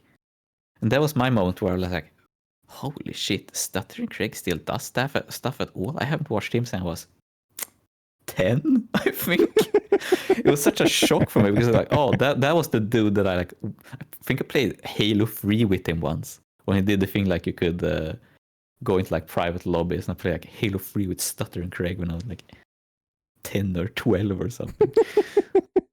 That was like the last time I ever thought about Stuttering Craig. Because I think Angry Video Game Nerd moved away from Screw Attack, so I didn't go to Screw Attack anymore. So it was like really fucking strange to see Stuttering Craig. Well, the last thing I remember, my last point of reference for Screw Attack, other than the Kershey interview and all that stuff and whatnot, was Movie Bob crawling back to Screw Attack after the escapist exploded. Yeah. You know, him crawling back to being the Screw Attack content creator winner and stuff. And it's like, yeah, big break. And then he was like, fuck you, I'm going to go over to Escapist. And then Escapist dies. And it's like, can I come back to and live in the basement again, please? And thank you. Oh, fuck. I remember that. I was pissing myself laughing. You know, it's bad when you come crawling back to Screw Attack in the year of our Lord 2024. You're really scraping the bottom of the barrel then. Well, to be fair, that happened a while ago, but yeah, the sentiment's there. Yeah, I mean, it's not like you can go to that guy with the glasses anymore. You're Larry, last man standing. Yeah, that was so funny. He was like, nobody wants me here. I'm just going to stay until they throw me out. Oh, God. I mean, credit to him for doing that. It's kind of a funny thing, like stay on the site despite nobody wanting him there anymore. Well, when it comes to content creators, Guru Larry is one of the old school shitlords and stuff, and I wish him well in his little health journey, a la Jim kind of thing. Yeah, so it's just he's a funny guy. Yeah. Actually, I'm just thinking about content creators. Do you remember fucking Remlay's 40K theories? Yeah. I think I'm still subscribed to him, but I haven't watched anything in quite a while. Yeah, he's like I like TTS. Don't get me wrong. Like people are rag about TTS being gay and all that stuff. I don't really care. I like him stuff. But Guru Larry, not Guru Larry, Remlay's in and of himself is like Warhammer's Guru Larry, in that he's an old school shitlord who does not give a fuck. But he only toes the line because that's literally his paycheck. So. Yeah, it's like I can't be angry. I can't. He's an old school weirdo. That guy. He's like a lizard furry or something, right? Yeah. That I find that amusing too. So yeah, it's kind of funny that. He ships his OC with that big titty Asian Inquisitor girl as well, right? Yeah. Well, I find that really funny. Well, I just like the story. The story behind the Cyberdong Tech Priest was that Alpha Booza was like, "Hey, you want to be on this here?" It's like, I can make a character for you. It's like, "Oh, I have one ready to go." He's like, "What?" It's like, "Nah, here you go." It's like, "Okay." I think Remlace is like one of the better 40k guys. Yeah. I also watched Lutin, but he's kind of a fucking. Well, I remember slogging through the Remlaze's podcast with Norn Queen and the other guy and stuff, and those were the old ones were a slog, and then the Troon left eventually and stuff. But then you have like the fucking riffraff looking teacher guy. I can't remember his name. I remember watching a video of that guy, and he literally looks like riffraff from fucking Rocky Horror Picture Show. I'm just like, Jesus, dude. It's like he's in his 20s, and I'm just like, Jesus Christ, man. You never want to look like someone in Rocky Horror Picture Show. That is never a good thing. No. Even people from Rocky Horror Picture Show don't want to look like Rocky Horror Picture Show because, that's the reason why Tim Curry got fat. It's like, God damn it, all these gay people are hitting on me. Fuck it, I'm gonna turn fat. Fuck it. Yeah. It's like Rocky Horror Picture Show or Matilda, Queen of the Desert. 2 movies you never want to look like anyone from. The mental image. Yeah, I know exactly what you mean.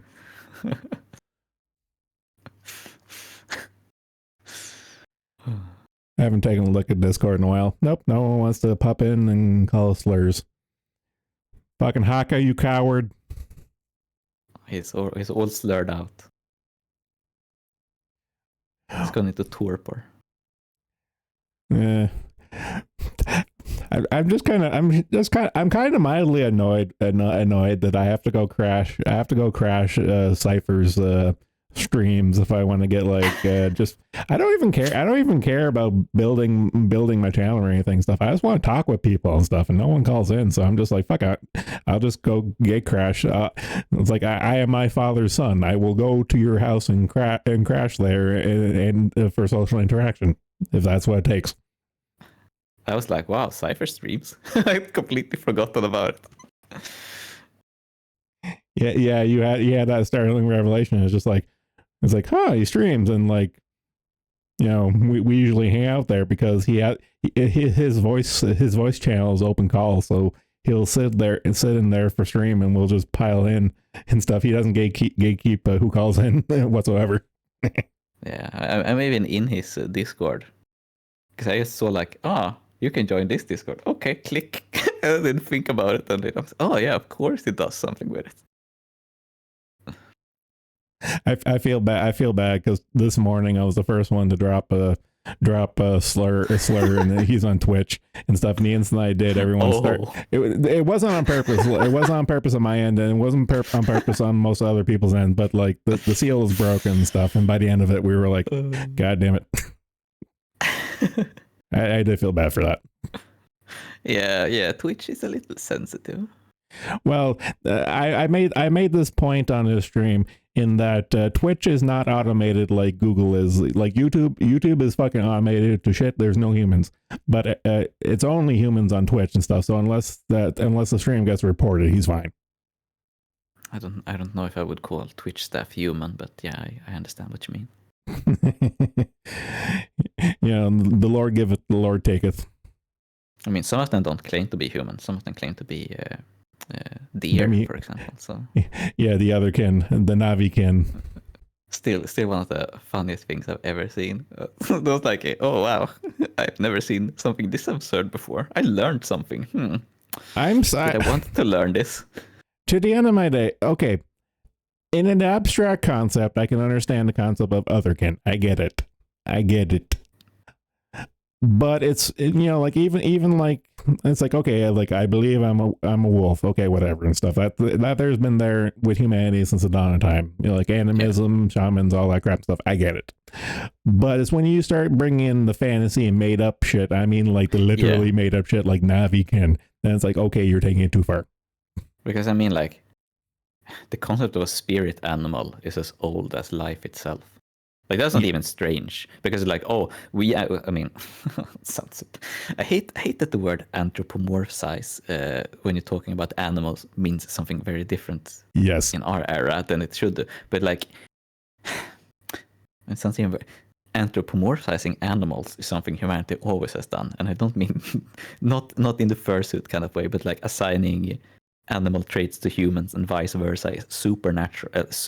Supernatural, yeah, it's natural in a super way, not supernatural as in a supernatural way. No, I get what you mean, but you also have like religions, creation myths, like the founding of Rome, you know, the she-wolf, and then you have like the entirety of the Egypt Parthenon. It's like and so forth and so forth. And it's just like, I get it. The Turks who do the same thing with the wolves, but it's even stranger and more like actively furry. Go they on. they also claim to be descended from wolves, and it's even more like, you know, their like creation myth becomes kind of strange because it becomes very focused on sucking wolf breast milk there for a while, and I think Well, like one of the ancestors you have to, marry. I think they straight up marry a she-wolf or something as well. Well, you have to remember the whole Turkish, all of Turkey is just derivative of Rome and Greece. Yeah, I mean, there are no Turks in Turkey, funnily enough. It's like give them a DNA test and they'll kill themselves because they'll be like 90% Greek or Armenian. I know, that's that's the best. It's just like, especially with the Armenian one, because it's just like, you didn't get all of us. Yeah, I mean, I have seen that happen unironically. Like even in real life, I've actually seen like Turks taking blood tests, and they get like results back, and it's like, oh, entirely Greek, and they become suicidal because like their entire identity has just collapsed. Yeah. Actually, probably my favorite, not that one specifically, but my favorite one was this black supremacist lady who was just like, yeah, and it's like, oh, by the way, your direct descendants is straight off the Mayflower. the majority of your ancestors are white, who happen to had a tinge of jungle fever, and that's what you base your entire identity around. It's like, whoops. The anti-Uncle Ruckus. Pretty much. That is, I think that is the best Boondocks bit, actually. I love the 102% African with a 2% margin of error. That is like the funniest thing that in all of Boondocks. It's even funnier like Nigga Moment and like Read Nigga Read when he gets possessed in court. Like all these like amazing moments, but the whole like 202% with 2% more of error is like the fucking funniest line ever, because it makes the obvious joke, of course, like he might be 104% African actually. Yeah, there it is. Boondocks is one of my favorite. Boondocks is one of my favorite cartoons. I did not watch the last season because I heard it was crap, and I'm so glad. Thank the Lord, thank Jesus that the reboot got canceled, because they would have fucked it up even more. It would have been so bad. Uncle Ruckus as the mayor, aka the main villain. Oh man, that would have been so bad. He isn't a villain. He's like, he's a buffoon. He's just meant to like point out like oddities in like African American culture. I remember it was very fascinating to watch, like when you're in fucking Sweden, and I had never even seen a black person at that point. And me and my cousin watched the episode where Dubois becomes a lawyer, like why he becomes a lawyer, and because he watches like a movie about being in prison, and it's like there is like a, you know, the like super stereotypical American, I don't know, Americans are obsessed with getting raped in prison. Yeah, that is his entire character is. Yeah, it's like, I don't want to be raped. So I'd never heard of that before, and it was so fucking funny. Like his entire life is based around not getting fucked in the ass in prison, so he becomes a lawyer, and then he has to go to prison. That is such a great episode. Like his entire life was built around not getting fucked in the ass in prison. And also the shitty brother, like the retard one. Yeah. Who like loves all the gangster shit. When he starts loving the gay rapper song, like homies before hoes, and it's the most fucking homoerotic thing ever made. Yeah, and he's so in constant funny. Yeah, and his brother's pointing it out, and he's like in utter denial. It's like, no, it's not that. It's totally about bros, man. And then the revelation completely utter breaks him, and it's just like, no. That was like so fucking funny. Homies before hoes. Yeah, that was a great series. Yeah. It really helps that it's so like anime inspired in its art style. It makes the whole thing so fucking bizarre to watch. Well, I remember when I was aware of the comic strip beforehand, but and when the cartoon came out and stuff, I looked really closely at the credits and stuff. I'm like, did a Japanese company animate this? Because goddamn, this looks anime. But yeah, it's the influence. So yeah.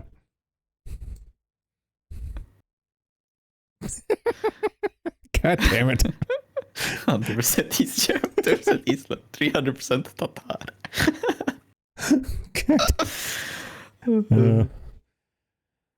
God damn it, Daniel. God damn it. Oh.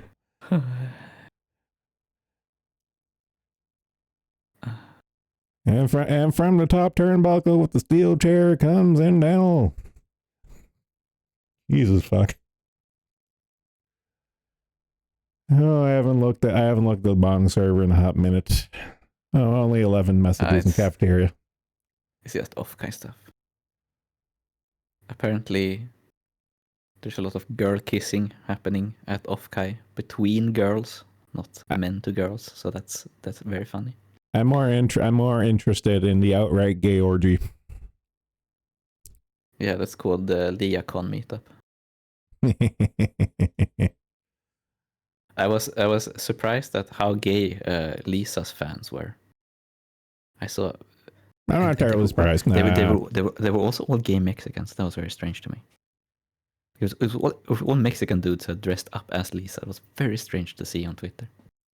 Okay, you know, it's one thing I hope comes out of this off-guy. I want the rat.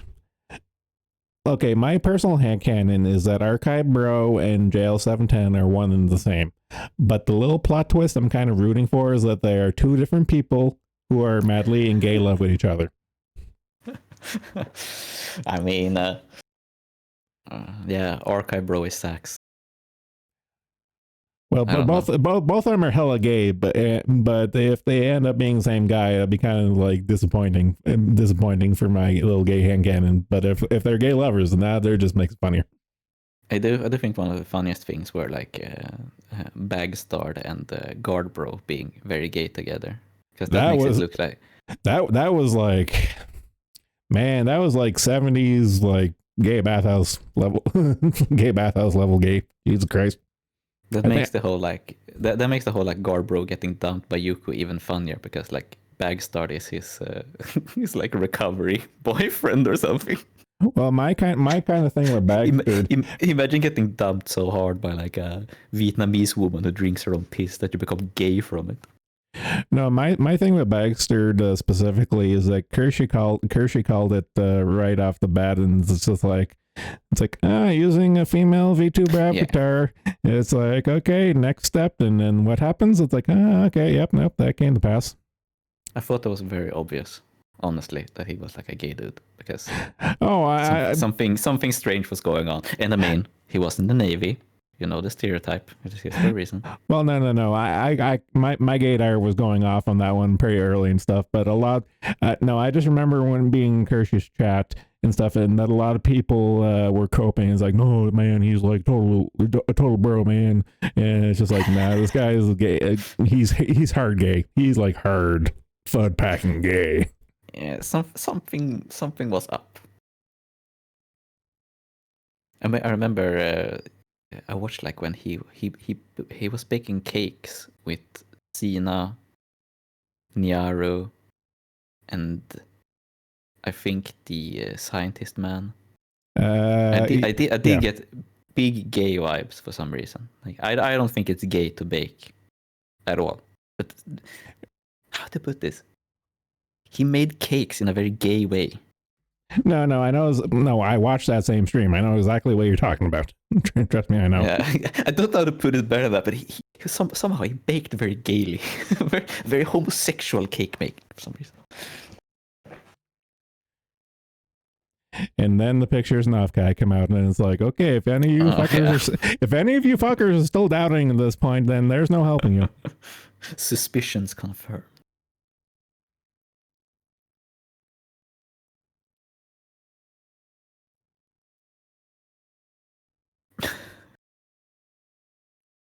Oh God, why are there so many messages? I just went to the VTuber discussion channel and stuff, and I look down, I look up, and it jumps by like a half a dozen messages. I'm just like, fuck. Busy news day, you know.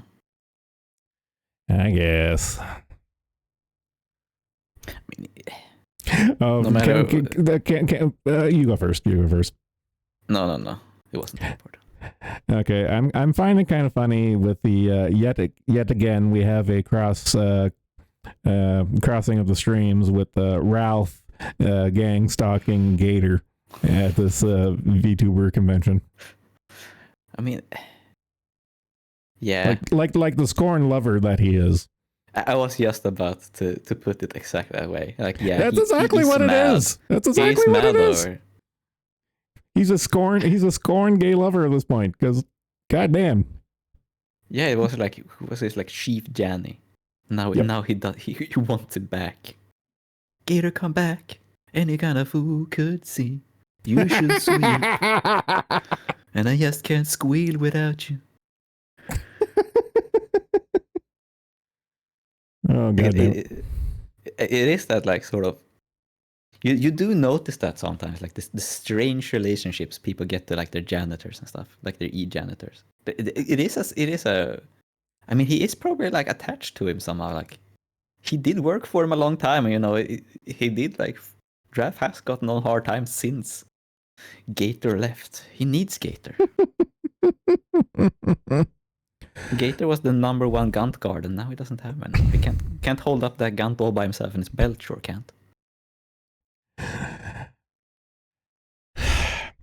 I remember we're tangenting the whole cause at this point. I remember vividly the day Gamergate started and stuff, and just before that there I was aware with Ethan Ralph before that there because he was a air quotes independent journalist. I read his blog in the lead up to Gamergate, and then through the entirety of that there. I kind of skipped out on the IBS days with everyone, including Jim, just because that wasn't really my thing. Yeah. I basically was completely checked out of the IBS stuff because I did not understand the appeal. Honestly, I thought it was so stupid. Well, I watched the first few, like before it became air quotes proper IBS and stuff. Like it's just two retards yelling at each other and the internet and stuff. It's like, okay, you see one, you see them all and stuff. Even if Jim brings the entertainment and stuff, and I'm just like, I can't get past the other person being a complete tard. I just can't. No, it's kind of frustrating to listen to. Yeah. Yes, I didn't know really who Ralph was at all until he started he started dating fucking Pantsu. That's what was when I took notice, because I tertiary knew of her due to her being together with that absolute disgusting like goblin. What was it? Was it Mother's Basement, or was it one of the other like shit Annie-tubers? Yeah, I know what you're talking about. It wasn't that one, but yeah, I know what you're talking about. Yeah, because I knew. Yeah, she was together with that guy, and I knew he was like a total fucknut who had incorrect opinions on anime very often. So I hated that guy. So that's how I learned like, oh, he got together. Some fat southern guy got together with an Annie-tuber's sloppy seconds. It was like such a bizarre story, so I had to check out what's going on there. Yeah, that's exactly how it turned out. Yeah, now that I think about it, yep, that's exactly how it went down. Digibro. It was Digibro. Now, yep, right. I also remember why I knew it, because I fucking hated Digibro. He was like the worst Annie-tuber. I think he was actually worse than the fucking Trash Taste guys, which is impressive. That's saying something, but that's saying something. But you're totally right. That is a very apt description. And he was like r/anime's favorite fucking Annie-tuber. You know, of course they would like the worst one. Yeah, so of course. That's why I remembered, because I posted a lot on 4chan. It was very obvious when like Summer was out And the Reddit kids had become like 13 years old and gotten the first pubes or something, so they went into the scary part of the internet. They started posting an A, and they always posted like Digibro's exact opinions, and they would always post like they always post like irony weeb shit, and they would always like that, or they would like do the worst pretending thing ever, where you like, oh, I only like. It was like a big thing to post like 9x9, your 9 favorite animes, and there was like. So when you were such a tryhard, you couldn't have any individual opinion. It was like Evangelion, Serious Experiments Lane, Cowboy Bebop, Technolize, Trigun, Black Lagoon, Berserk, and then I can't remember, but it was like 9 that everyone picked, and they were like also some Digibros favorites. It was so obvious, like all the little kids he had following him would come by. So that's how I started hating Digibro, because that's how I learned about them. When people start saying, "Oh, fucking Digibro kids, why are you here? Go back to school." Blah, blah, blah, blah. Yeah, Digibro's audience was the equivalent of the Eternal September kids. Just yes. the anime edition of that. That's what they were. Yeah, I think Trash Taste has adopted his audience now that he's not popular anymore. They are about as You're bad. not wrong. I remember when just having to think about it. You're not wrong. I fucking, they are such fuck nuts as well. Like I really dislike the Welsh idiot who is like Iron Mouse's boyfriend. Connor. Because he's such a fucking stuck up.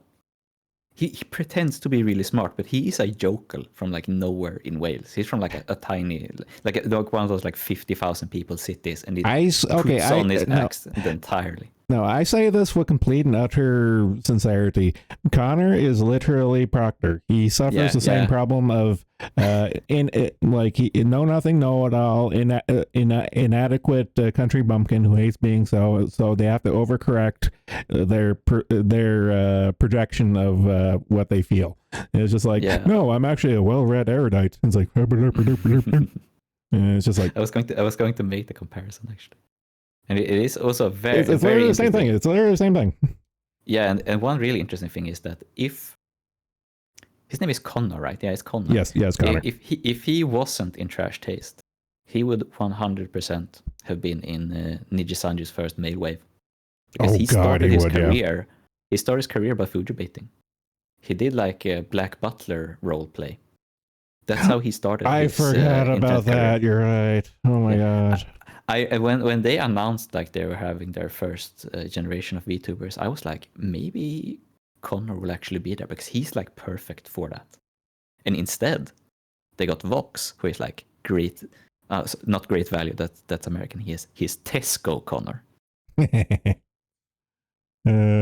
Let's be accurate to his region. No, you're right. Yep. And they all have such impressively bad opinions. Like the tiny Thai guy who just I don't even know anything about. He's just super boring. I know he's spurred about like Fate Stay Night and pretends it's like the deepest thing in the world. And it's like, dude, Fate Stay Night was a fucking porn visual novel. That is what Fate Stay Night is. Isn't the little Asian guy's wife like some big shot like voice actress or something? Or am I thinking someone else? She's a big fat white lady. Okay. She's a great value Mori. she probably raps better though. But the half Japanese guy was like half Australian, half Japanese. I just remember when he was like, Nene from Hololive was in like the 50 most attractive women in Japan in like Playboy or something. He was like, this is pedophilia. I'm like, fuck off. What are you talking about? You're like, fuck off. Absolute fuck nut. You're not this stupid. He's the one that actually knows stuff about anime as well. You know, being half Japanese and all, he can actually understand what they're saying without subtitles. But that was like the weirdest fucking take. And it's like, how can you look at Momosuse Nene and go, that is a child? Like, dude. The same way Josh that looks at anything anime and immediately goes pedophilia. Yeah. Yeah, but that is him overcompensating from his Shotacon days, I'm pretty sure. Part of me still believes that Josh is just running one giant gay up, and that he's the biggest weeb on the planet, and he just runs gay ups so that people don't ruin his one true hobby. Yeah, exactly. Because I still have this rap because one, Josh frequents the VTuber thread. Two, Yeah. he knows my account because he comes in the VTuber thread, and I've made posts about being a VTuber streamer at this point and stuff. Like, he willingly dragged me into that call. So yeah, I mean, can you blame him for popping his head in the VTuber thread? I mean, even if he doesn't like VTubers, probably better company than the rest of the site. Given he's slightly angry at the political side of it recently. Yeah. I don't know. I just still find it kind of funny because I really listened to his call-ins on that Mad in the internet and stuff, and I was literally the only one who did not spill spaghetti. I don't get it. You were probably the only dude who was above the age of 18 and wasn't meeting their e-daddy for the first time. Like, I'm almost. Josh is only in his mid-20s now, isn't he? No, he's in his 30s. Okay, it has to be low 30s because I remember like He's gotta be like 30. Okay, I gotta look now. 3 or something, I think.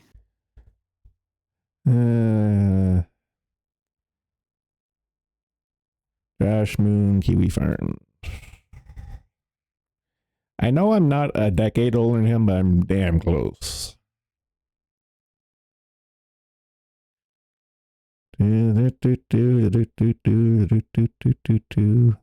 it's probably a quick way of looking at this. Josh Moon, Kiwi Farms, age. No. 1992. He's 31. So I got 8 years on. I got 8 years on him. Yeah, and he's got 2 years on me.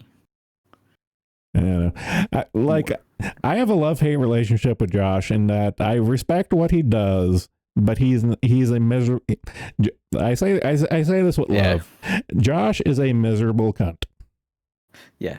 But I understand where it comes from. Don't get me wrong. I understand where it comes from, but it doesn't change the fact that he's a miserable cunt.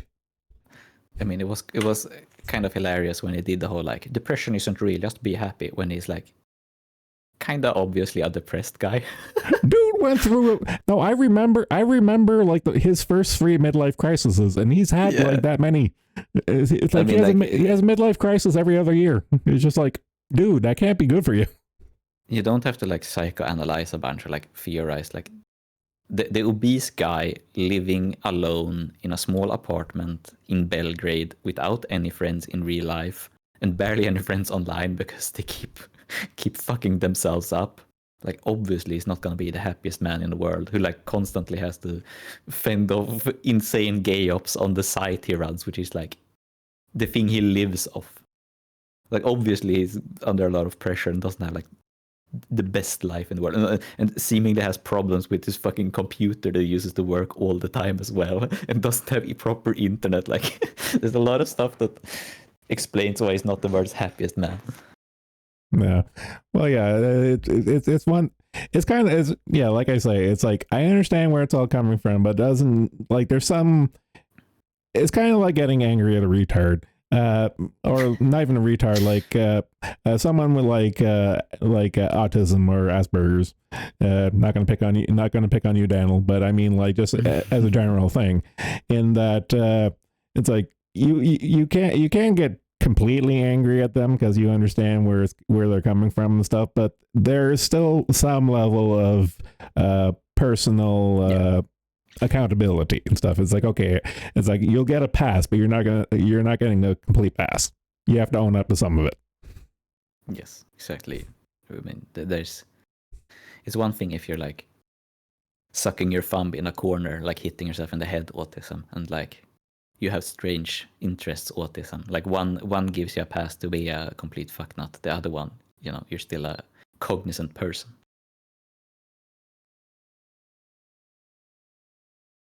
I just saw that last Corona post on the Kiwi Farms VTuber thread. I'm just like, I feel like watching Corona videos now, but I'm gonna say that for later. I don't watch a lot of Corona clips. I tend to go in like fits and spurts, like maybe like once or twice a week. I'll just like binge for like an hour of clips.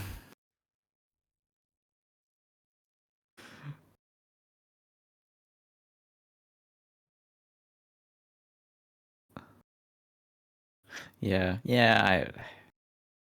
I don't watch clips really. Well, I don't speak Moonspeak, so I'm kind of limited. Well, neither do I. But I don't really watch Japanese. I only watch Momosu's and Nene on occasion.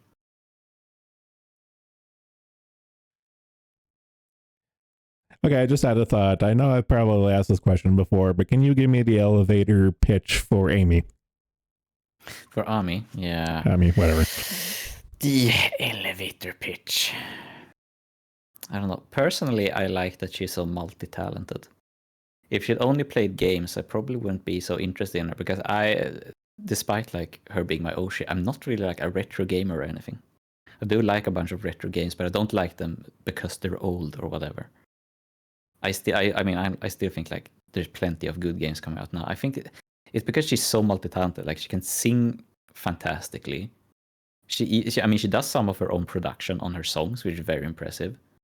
And she does do art at a pretty high level. Her like regular drawings are good for a layman, I suppose.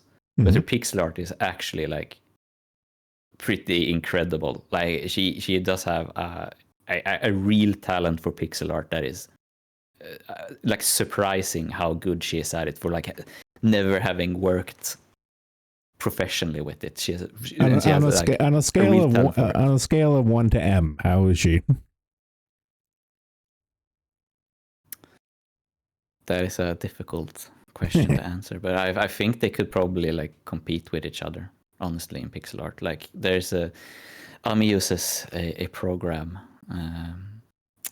called A-Sprite, which is it's specifically made to do pixel art in. And there was one stream where the whole thing was that she was going to do a scene of a room in pixel art, and the way that she instantly knew how like light would fall in a room with like one window and how to shade everything, that was super impressive to me. And when she has done like PC 98 inspired art, the way that she perfectly does the dithering, where you like add a shadow with pixels, such, that is so impressive to me. Like I really I like art streams and like satsudans and stuff more than video game streams, like in general.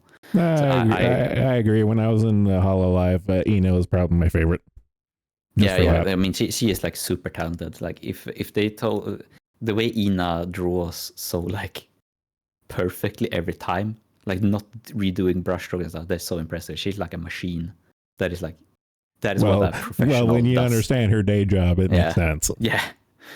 But like with Ami, I would like to say that she has like actual variety, and like especially like the music and the art I really love, and like also how much she cares, and that it's like you can never really like 100% tell how much someone is honest or not online, of course. Mm-hmm. But I truly think like she cares, and I do find it like really charming that she's able to do VTubing as a job, and it's so amazing that she didn't know what VTubing was when she was recruited. Like she actually didn't know what it was. She had no experience in it, nothing at all. And when she becomes a VTuber, and it's like legitimately like she was born for it. It's pretty fucking amazing. She was like too grown to become a VTuber. And that, when you watch someone that you like for like 3 years, of course you get an emotion.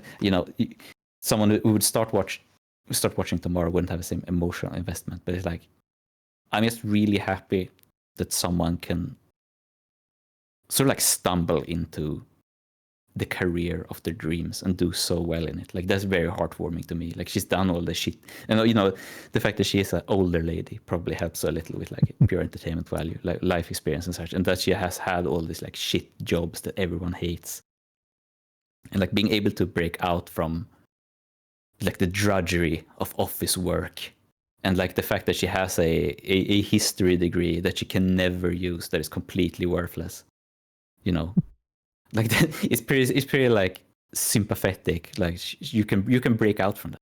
Like isn't it wonderful that you can live from your dreams all of a sudden? She gets to sing. She's a failed singer, quite obviously, like a failed musician, and she gets to finally be successful after so many years of like a probably pretty rough life with all her like health and mental health issues as well. Like it's really heartwarming to me. Like I always, like the term the Japanese have, like iyashike, something is healing. I feel healed after watching Anami stream. Yeah, and it is nice that she cares so much like about her community and like how much you get out of being a member of her community is very like great value, very good value. That's very heartwarming and glad to hear it. It's a ray of sunshine. And to balance that out, I just going through my Twitter feed, the German policeman who got necked finally passed away. Right. I can't really feel bad for him. No, I can't. Like all those comics, like especially that last one I reposted. Of these like foreigners out, it's like diversity is our strength. Yeah. Like I have no. I can't say I have no sympathy for the police, but the average policeman who like is just a fucking stooge, who just do anything for some pathetic, worthless some like fucking middling wage and a pathetic pension. And you'll just be like fucking deboot who stomps on everyone who tries to initiate any kind of change. That's always a joke. Like I remember when this here was a big thing. Like fucking like Blue Lives Matter made the rounds, and like a bunch of cops had like the fucking Gadsden flag and stuff. I'm like, motherfucker, you are the boot. It's like fuck off. Yeah, exactly. It's like you have to think about how like, especially in America, like how policing worked, like how the Irish got to be like the majority of police in like New York as sort of a like, okay, you can beat up the Italians, but you have to stop doing crime now. You get to be like the lowly foot soldier for like the Anglo-Jewish elite here in New York. You have to remember that I'm saying for the sake of chat. You have to remember that the Irish were the white niggers for the longest of fucking times. No blacks, no Mexicans, no Irish, no dogs. Oh God. Yeah, and being cops was how they legitimize themselves to not be niggers anymore. Yeah. I mean, it's like all like low-level government jobs are kind of like that. Like all the low-level bureaucrats will defend any decision the government makes because it's their paycheck. Like it's so annoying, especially when you know someone doesn't actually believe that. They're just covering their own ass and for nothing. Well, that's why I've always said that I'm anti-federal level government and stuff, because once you get to that point, one humans can't organize comfortably at that point. It's beyond our tribal basis means. Mm-hmm. But on top of that, once you get to that point, it becomes a conflict of interest because you have, for your own benefit, you have to perpetuate the system. Yes, that is what is that like? I mean, that's an old Prussian saying, right? Like the whole bureaucracy creates more bureaucracy. Like it self-perpetuates forever. I know we've had this conversation before, and you've made that reference before, and it's bugging the piss out of me that I can't remember by now. Yeah, but it is a very like anyone who's had to deal with like government bureaucracy. It is insane. Like every paper needs another paper, and that paper needs to be sent to someone's desk, and they have to rubber stamp the paper, and then that paper has to go to another sorting. Someone have to sort that paper, then have to send that paper to another place to get rubber stamped again, and then the paper gets sent back to you, and it's denied every fucking time.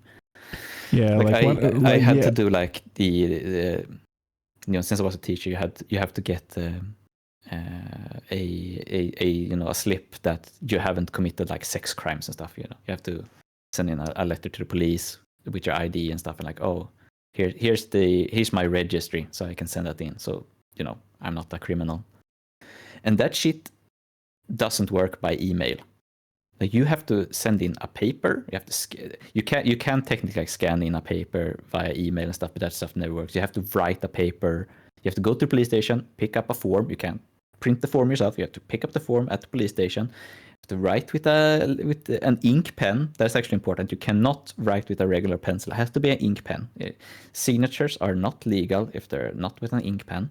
So you have to write the whole fucking application, ink pen.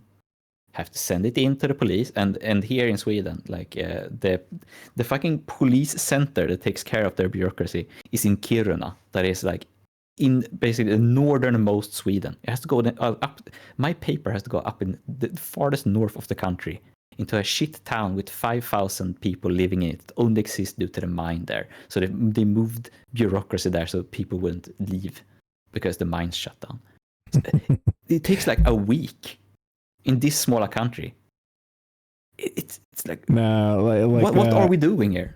No, one of my classmates from university. He's actually a master's student when I was doing my undergrad, and we meet when I first moved here to Northern Ontario.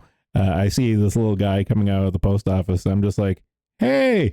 It's like, oh my God, Godzilla. And it's just like, hey, how's it going? It's like, what are you doing here? It's like, but the thing was, I worked at the mine. He worked for the Ministry of like the Ministry of Science, like the geology department. And we were talking about each other's workflows and stuff. But since he works for the government and stuff, he actually told me what he did for work and stuff. And effectively, what you said comes down to signing papers in triplicate. And improving stuff, like anytime someone wanted like a permit to go prospecting or something, like he was the guy to do the desk work. It's like, so how's that master's treating you? It's just like, it's just like, I made a good call going straight to the private sector. I made a good call on that one. Yeah, when I worked in an asylum, we had an office, and we had some people who would only do office work. Then one day, I walk in there because I wanted to have a break. So I walk into the office. And they look at me and they go, Porean, you're good with computers, right? And I'm like, yeah, sorta, I guess. And they're like, do you know how to use Excel? Like, I have never used Excel in my entire life, but I think you can figure it out.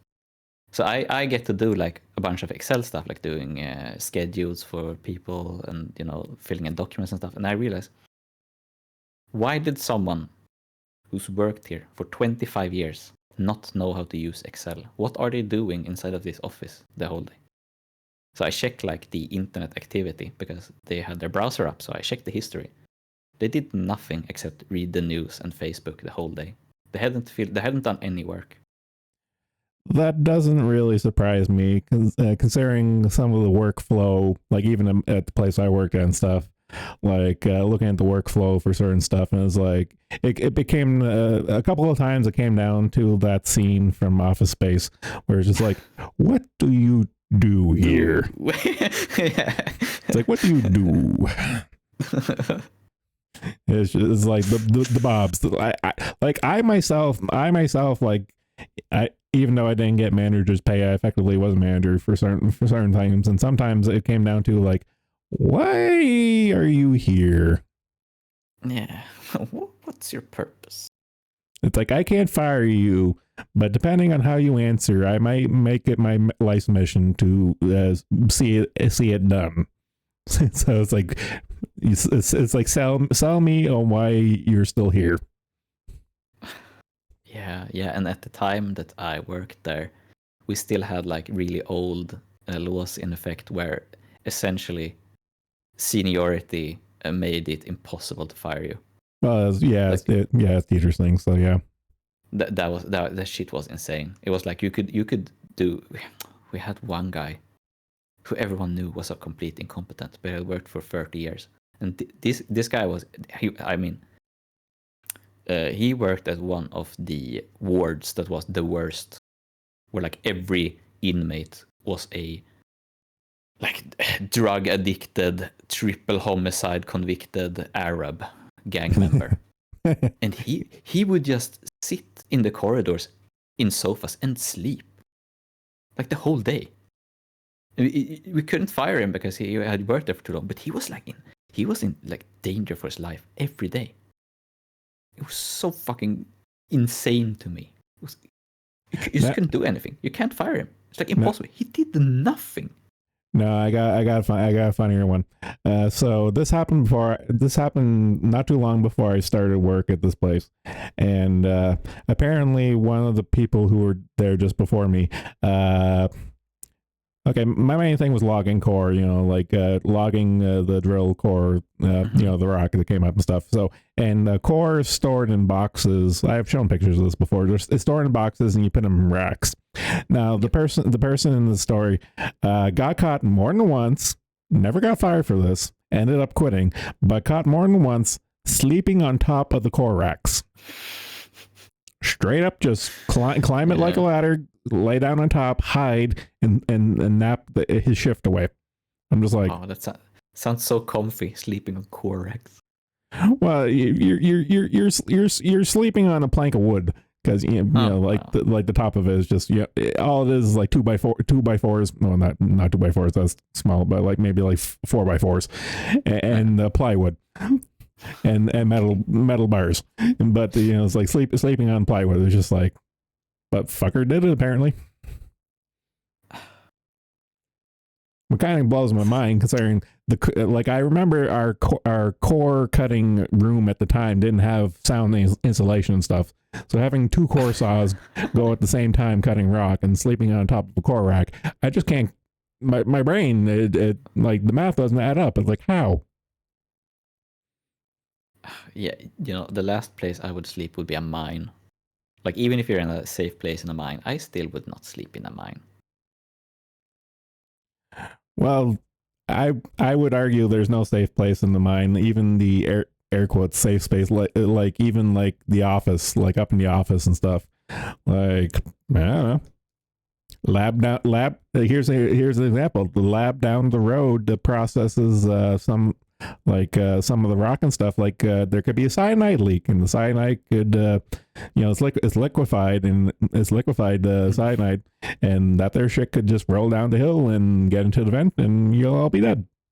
That's why you need a canary. Well, it's kind of funny because the mill had the cyanide detector and it had the cyanide alarm and stuff, but if there was ever a big enough spill, there was work areas around that there beyond the sound range of the cyanide detector and alarm and stuff. So if it was a big enough spill, it would go down the road and it could get into like another relevant building, one of them being an office space and stuff, and people would know, and they'd be dead before they even found out what happened. Sounds great. Sounds great policy. Oh man, there's so many fucked up things with that place. I'm low key glad I got laid off, but I might end up having to swallow my pride and go back to it if I don't hear back from any of the job applications I'm doing and stuff. Because the place is apparently, from what I talked with some of my buds and stuff, the place is as bad as ever, and because it is as bad as ever, there's a turnover rate, and they're hurting for people. Yeah. Back to the cyanide mines. Yeah, well, from what I've heard, the workflow, the work culture hasn't changed and probably has gotten worse. But the workflow is better because they have XRF guns now, so that makes the job a little easier. Technology saving the day again, covering up for inefficiencies. Well, I've said this before about the mine I worked at and stuff. It is a world-class deposit, but the deposit is as good as the company is bad. So the company's bad work ethic and culture could afford to be as bad because the deposit was that good. But because of that, you were leaving a lot of money on the table because of inefficiencies. The classic issue of a monopoly, essentially. Yeah, pretty much. Creates inefficiencies. Yeah. It really is an unsolvable issue. So it's like, wow. Well, it's human nature. You're never going to fix it. Exactly. It's like, what are you going to do?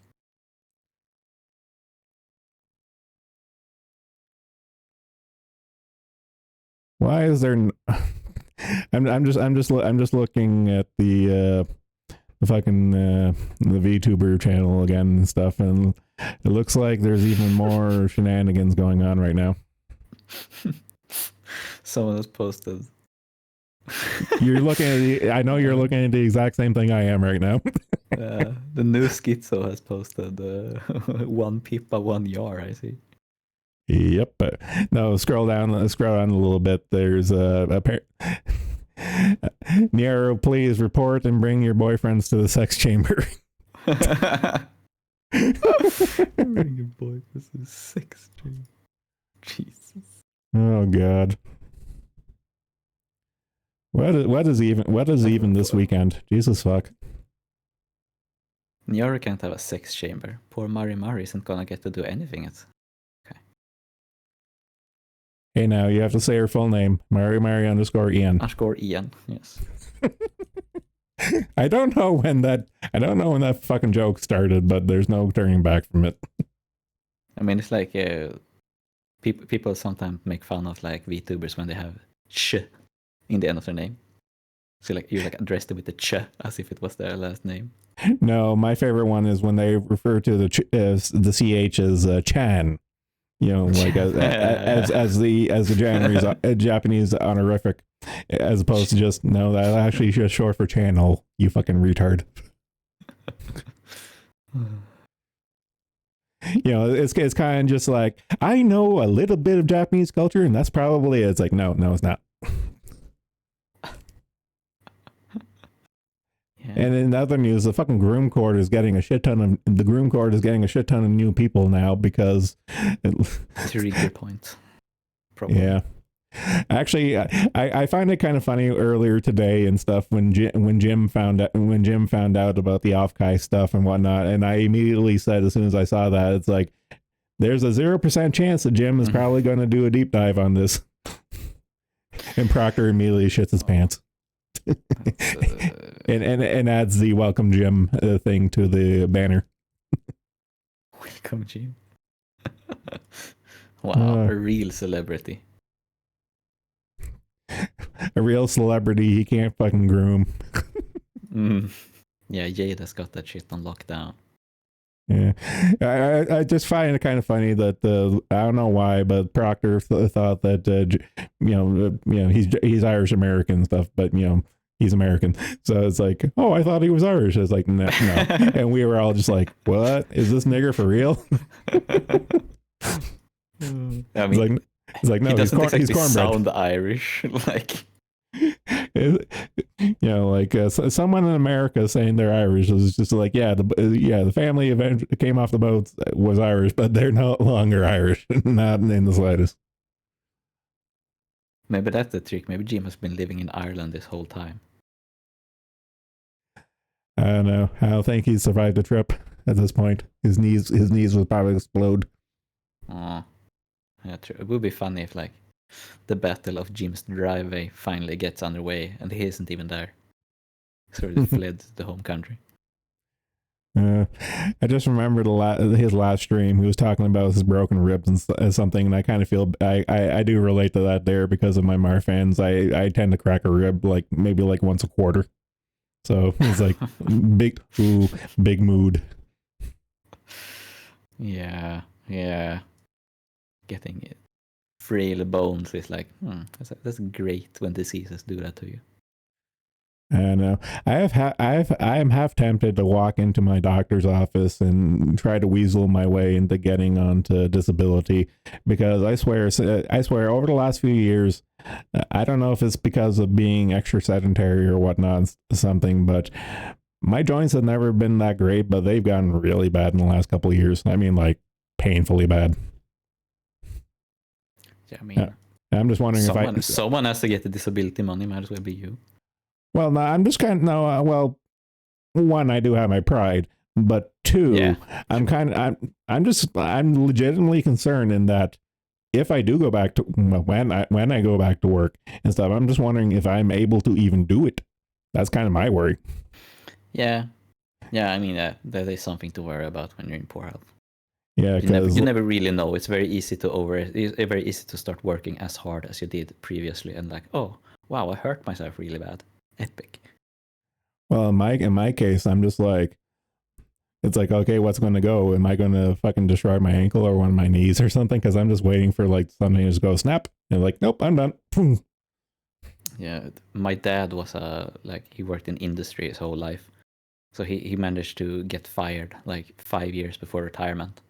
Oh, So he was like out for like 3-4 months, and then when he managed to get like the same job in a different place, and when he went back and tried to like he instantly threw out his back trying to lift a heavy box. It's like, damn, dad, calm down. yeah, that's probably going to be now.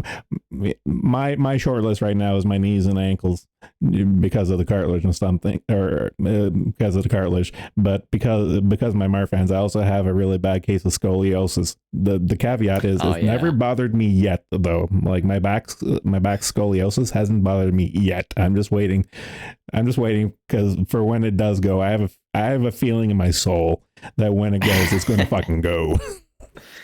Yeah, it's one of those that like, scoliosis is bad, but it's not bad until something happens. You never know. I had a friend who was he had scoliosis, and you wouldn't have thought he like had a slightly weird back, but he was super strong, like insanely strong and everything. Then at like 28 was the first time I ever felt the scoliosis, and it was like totally out after that. Yep, and it doesn't take much, and when it does, it's just like, yep, I'm done. Yeah, I'm just glad I didn't actually join the military like a couple of my friends did, and they fucked up their knees and backs permanently. Oh, I've always had health issues. I knew that was never going to be on the table. Yeah, I have no health issues, but I have very stiff knees, so I would have fucked up my knees really badly if I joined the military. Oh, funny knee story.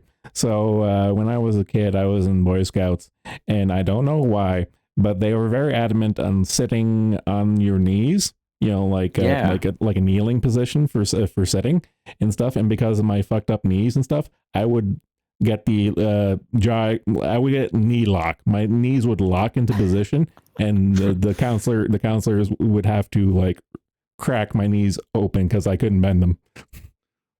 And eventually we got permission. They wised up.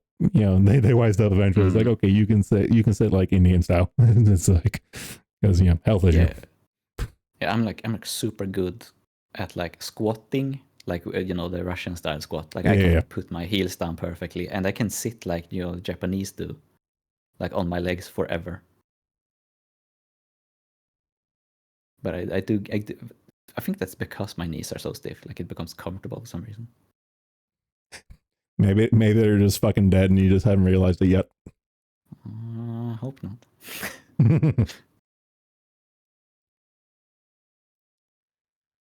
Oh man, getting old sucks. Yeah. The only thing I'm thankful for is I still have all my hair. Yeah, I have pretty thick hair, so I'm very happy about that. And what's it called? The Norwood line is still where it should be. Yeah, mine's thinning, and I do have a widow's peak, but I'm doing a lot better than my two best friends, who are pretty much fucking gray and bald. Yeah, that sounds great. It sounds really fun to be before 40, get gray hair. Well, I remember the last time I visited my friend back out east and stuff. I'm just like, okay, I know you have 3 kids. I know you have 3 kids in a full-time job or something, but man, you aged hard. You look like you went through. I remember my exact words. My exact words to him after seeing him for a couple of years. My exact words were, "You look like you've gone through a U.S. presidency." Because it was they always age. Yeah, they always really age. I remember Obama becoming gray haired. It was literally that phenomenon. I'm like, oh my god, were you secretly the U.S. president this entire time? You have to sacrifice some of your life force, the powers that be, if you want to become president. That's why I sacrifice all the kids and drink their bloods. Yeah. Well, stem cells, pineal gland. Those are the classic ones, I think. I'm just going straight up the spirit cooking cult stuff. Like the founders level shit. Are we doing some anti-Semitic canards here, baking bread with the blood of Christian children? If you want to go OG, you need the foreskins of the firstborn child. I think those are sent to Korea to become beauty products. Yeah, that was one. That's one of those things you learn. You're like, how is this allowed? Like, actually, I have some questions here. I stopped. No, here's the thing. I stopped having those thoughts after I learned that China exists. And it's like, oh, it makes sense now. Well, to their credit, I don't think they use. Maybe I don't think they use force. Never say never. they do some weird shit. Maybe we shouldn't give them any ideas. No. Here's a good Chinese example. The fucking boys' eggs thing. Yeah, the fucking virgin boy piss eggs. That is the most disgusting thing. That is so weird. What the fuck is going on there? Like fermenting eggs in piss. Like, I don't know, man. This is the same country that has gutter oil. There's no rationalizing it. Have you ever seen the Korean shit wine? I have. Yeah, that is a classic Vice TV episode. You remember when Vice was good? Yeah, actually, because I was 13 at the time, so I didn't watch all of those documentaries. Yeah, I do remember when Vice was good. I'm still with Kershey on this. Kershey on this here is like their fucking Japanese won an Emmy award, and it boiled down to calling all of Japan pedophiles. Was that Vice? I don't remember that one. I'm pretty sure it was Vice. Wasn't that the BBC? No, I'm pretty sure it was Vice. Are we thinking of the same one where it was like some woman or whatever was like really accusatory, like, oh, all these pedophiles in Japan, all the art is pedophilic. And it was like, because I remember they were interviewing a mangaka of some kind, I think. He was quite angry afterwards. Vice Media Group Awards. It has to be listed here. This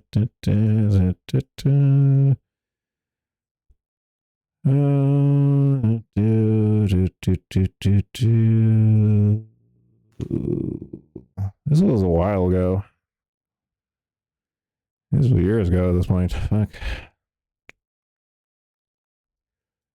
Okay, Control F Japan. Yep. Ban. No results. Huh.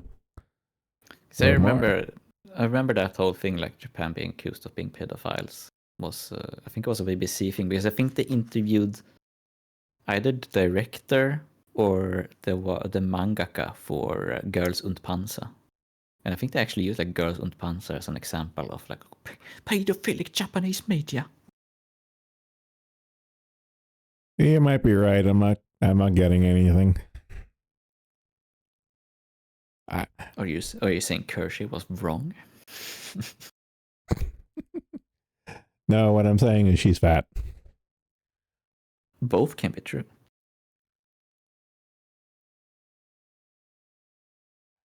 One tit tells the truth, the other tit lies.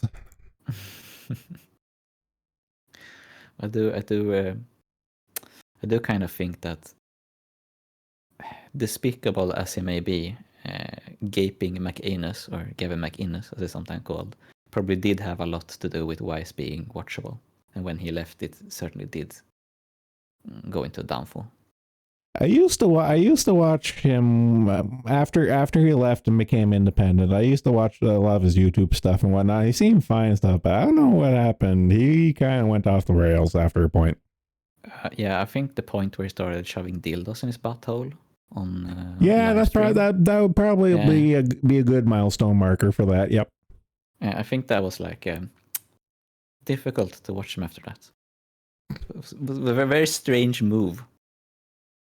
He's also married to a red Indian, which is kind of funny because it's such a rare thing to do. I don't think I ever saw his wife. I remember watching a couple of videos of him and his son being all cute and stuff. It's like, oh, okay, that's wholesome and whatnot. She's an actual shug. That is really funny. Oh God. Maybe that was part of him being such a fucking hipster. Like he couldn't like marry a fucking Korean girl or whatever, like do regular race mixing. He had to marry an Indian girl. he felt guilty. He felt guilty for his white colonizer ancestors. I legitimately wonder if he was like, what is the most pretentious race mixing I can do? I know. An Indian woman. Well, yeah, you just look at him and you just the first word immediately comes to mind is like fucking hipster. Yeah, I mean, he was one of the people who like actually like defined the term and everything. He's one of the like hipster progenitors. So Yeah. No, you're totally right. Yeah, he may not have been the first, but he definitely defined it. Yeah, because he was in like 2004, 2003, like doing the whole, moving to Brooklyn, fixie bikes, waxed mustaches, all that stuff, like the super craft beers, like all the stereotypes. A lot of that is like hipsters are basically cosplaying Gavin McInnes. You're not wrong, but man, that feels wrong. Yeah, You're not wrong, but it feels wrong. Yeah, I mean that was how Vice was founded. Like him and his fellow hipsters, like the guy who was like the lead interviewer in a lot of those documentaries. He was like I forget the name, but I know what you're talking about. Yeah. Yeah, I mean those two were both like hipster progenitors. It's kind of interesting, like how much hipster stuff came from Vice and such, and how they just died and pretty ignominious death. They were such a big deal. I mean, the documentaries were actually great. I mean, sometimes they were a bit like, "Ooh, funny foreigner XD," but the North Korea one is evergreen, and the Liberia one is also evergreen. And Haka's favorite, the one where he interviews the Colombian donkey fuckers, that one is really good too. Well, that's a perennial favorite, and I remember watching it when it came out, and then Kershia had to review it more than once. It's like you're doing this. It's like you're doing this willingly. Yeah. What I mean, given her toilet roll fascination, donkeys. One wonders. Well, no. The sad thing about the Colombian donkey fucker thing, and that is exclusively a man's thing. That's probably why she's probably a little jealous about that. It's like only the men can do it. I want my giant donkey dick. I thought you meant like, oh, she was jealous of the donkey females. That too. There's probably a sliver of that too. Because it made it sound like it implied like, oh, she was going like TFV, no donkey me, no Colombian donkey fucker BF.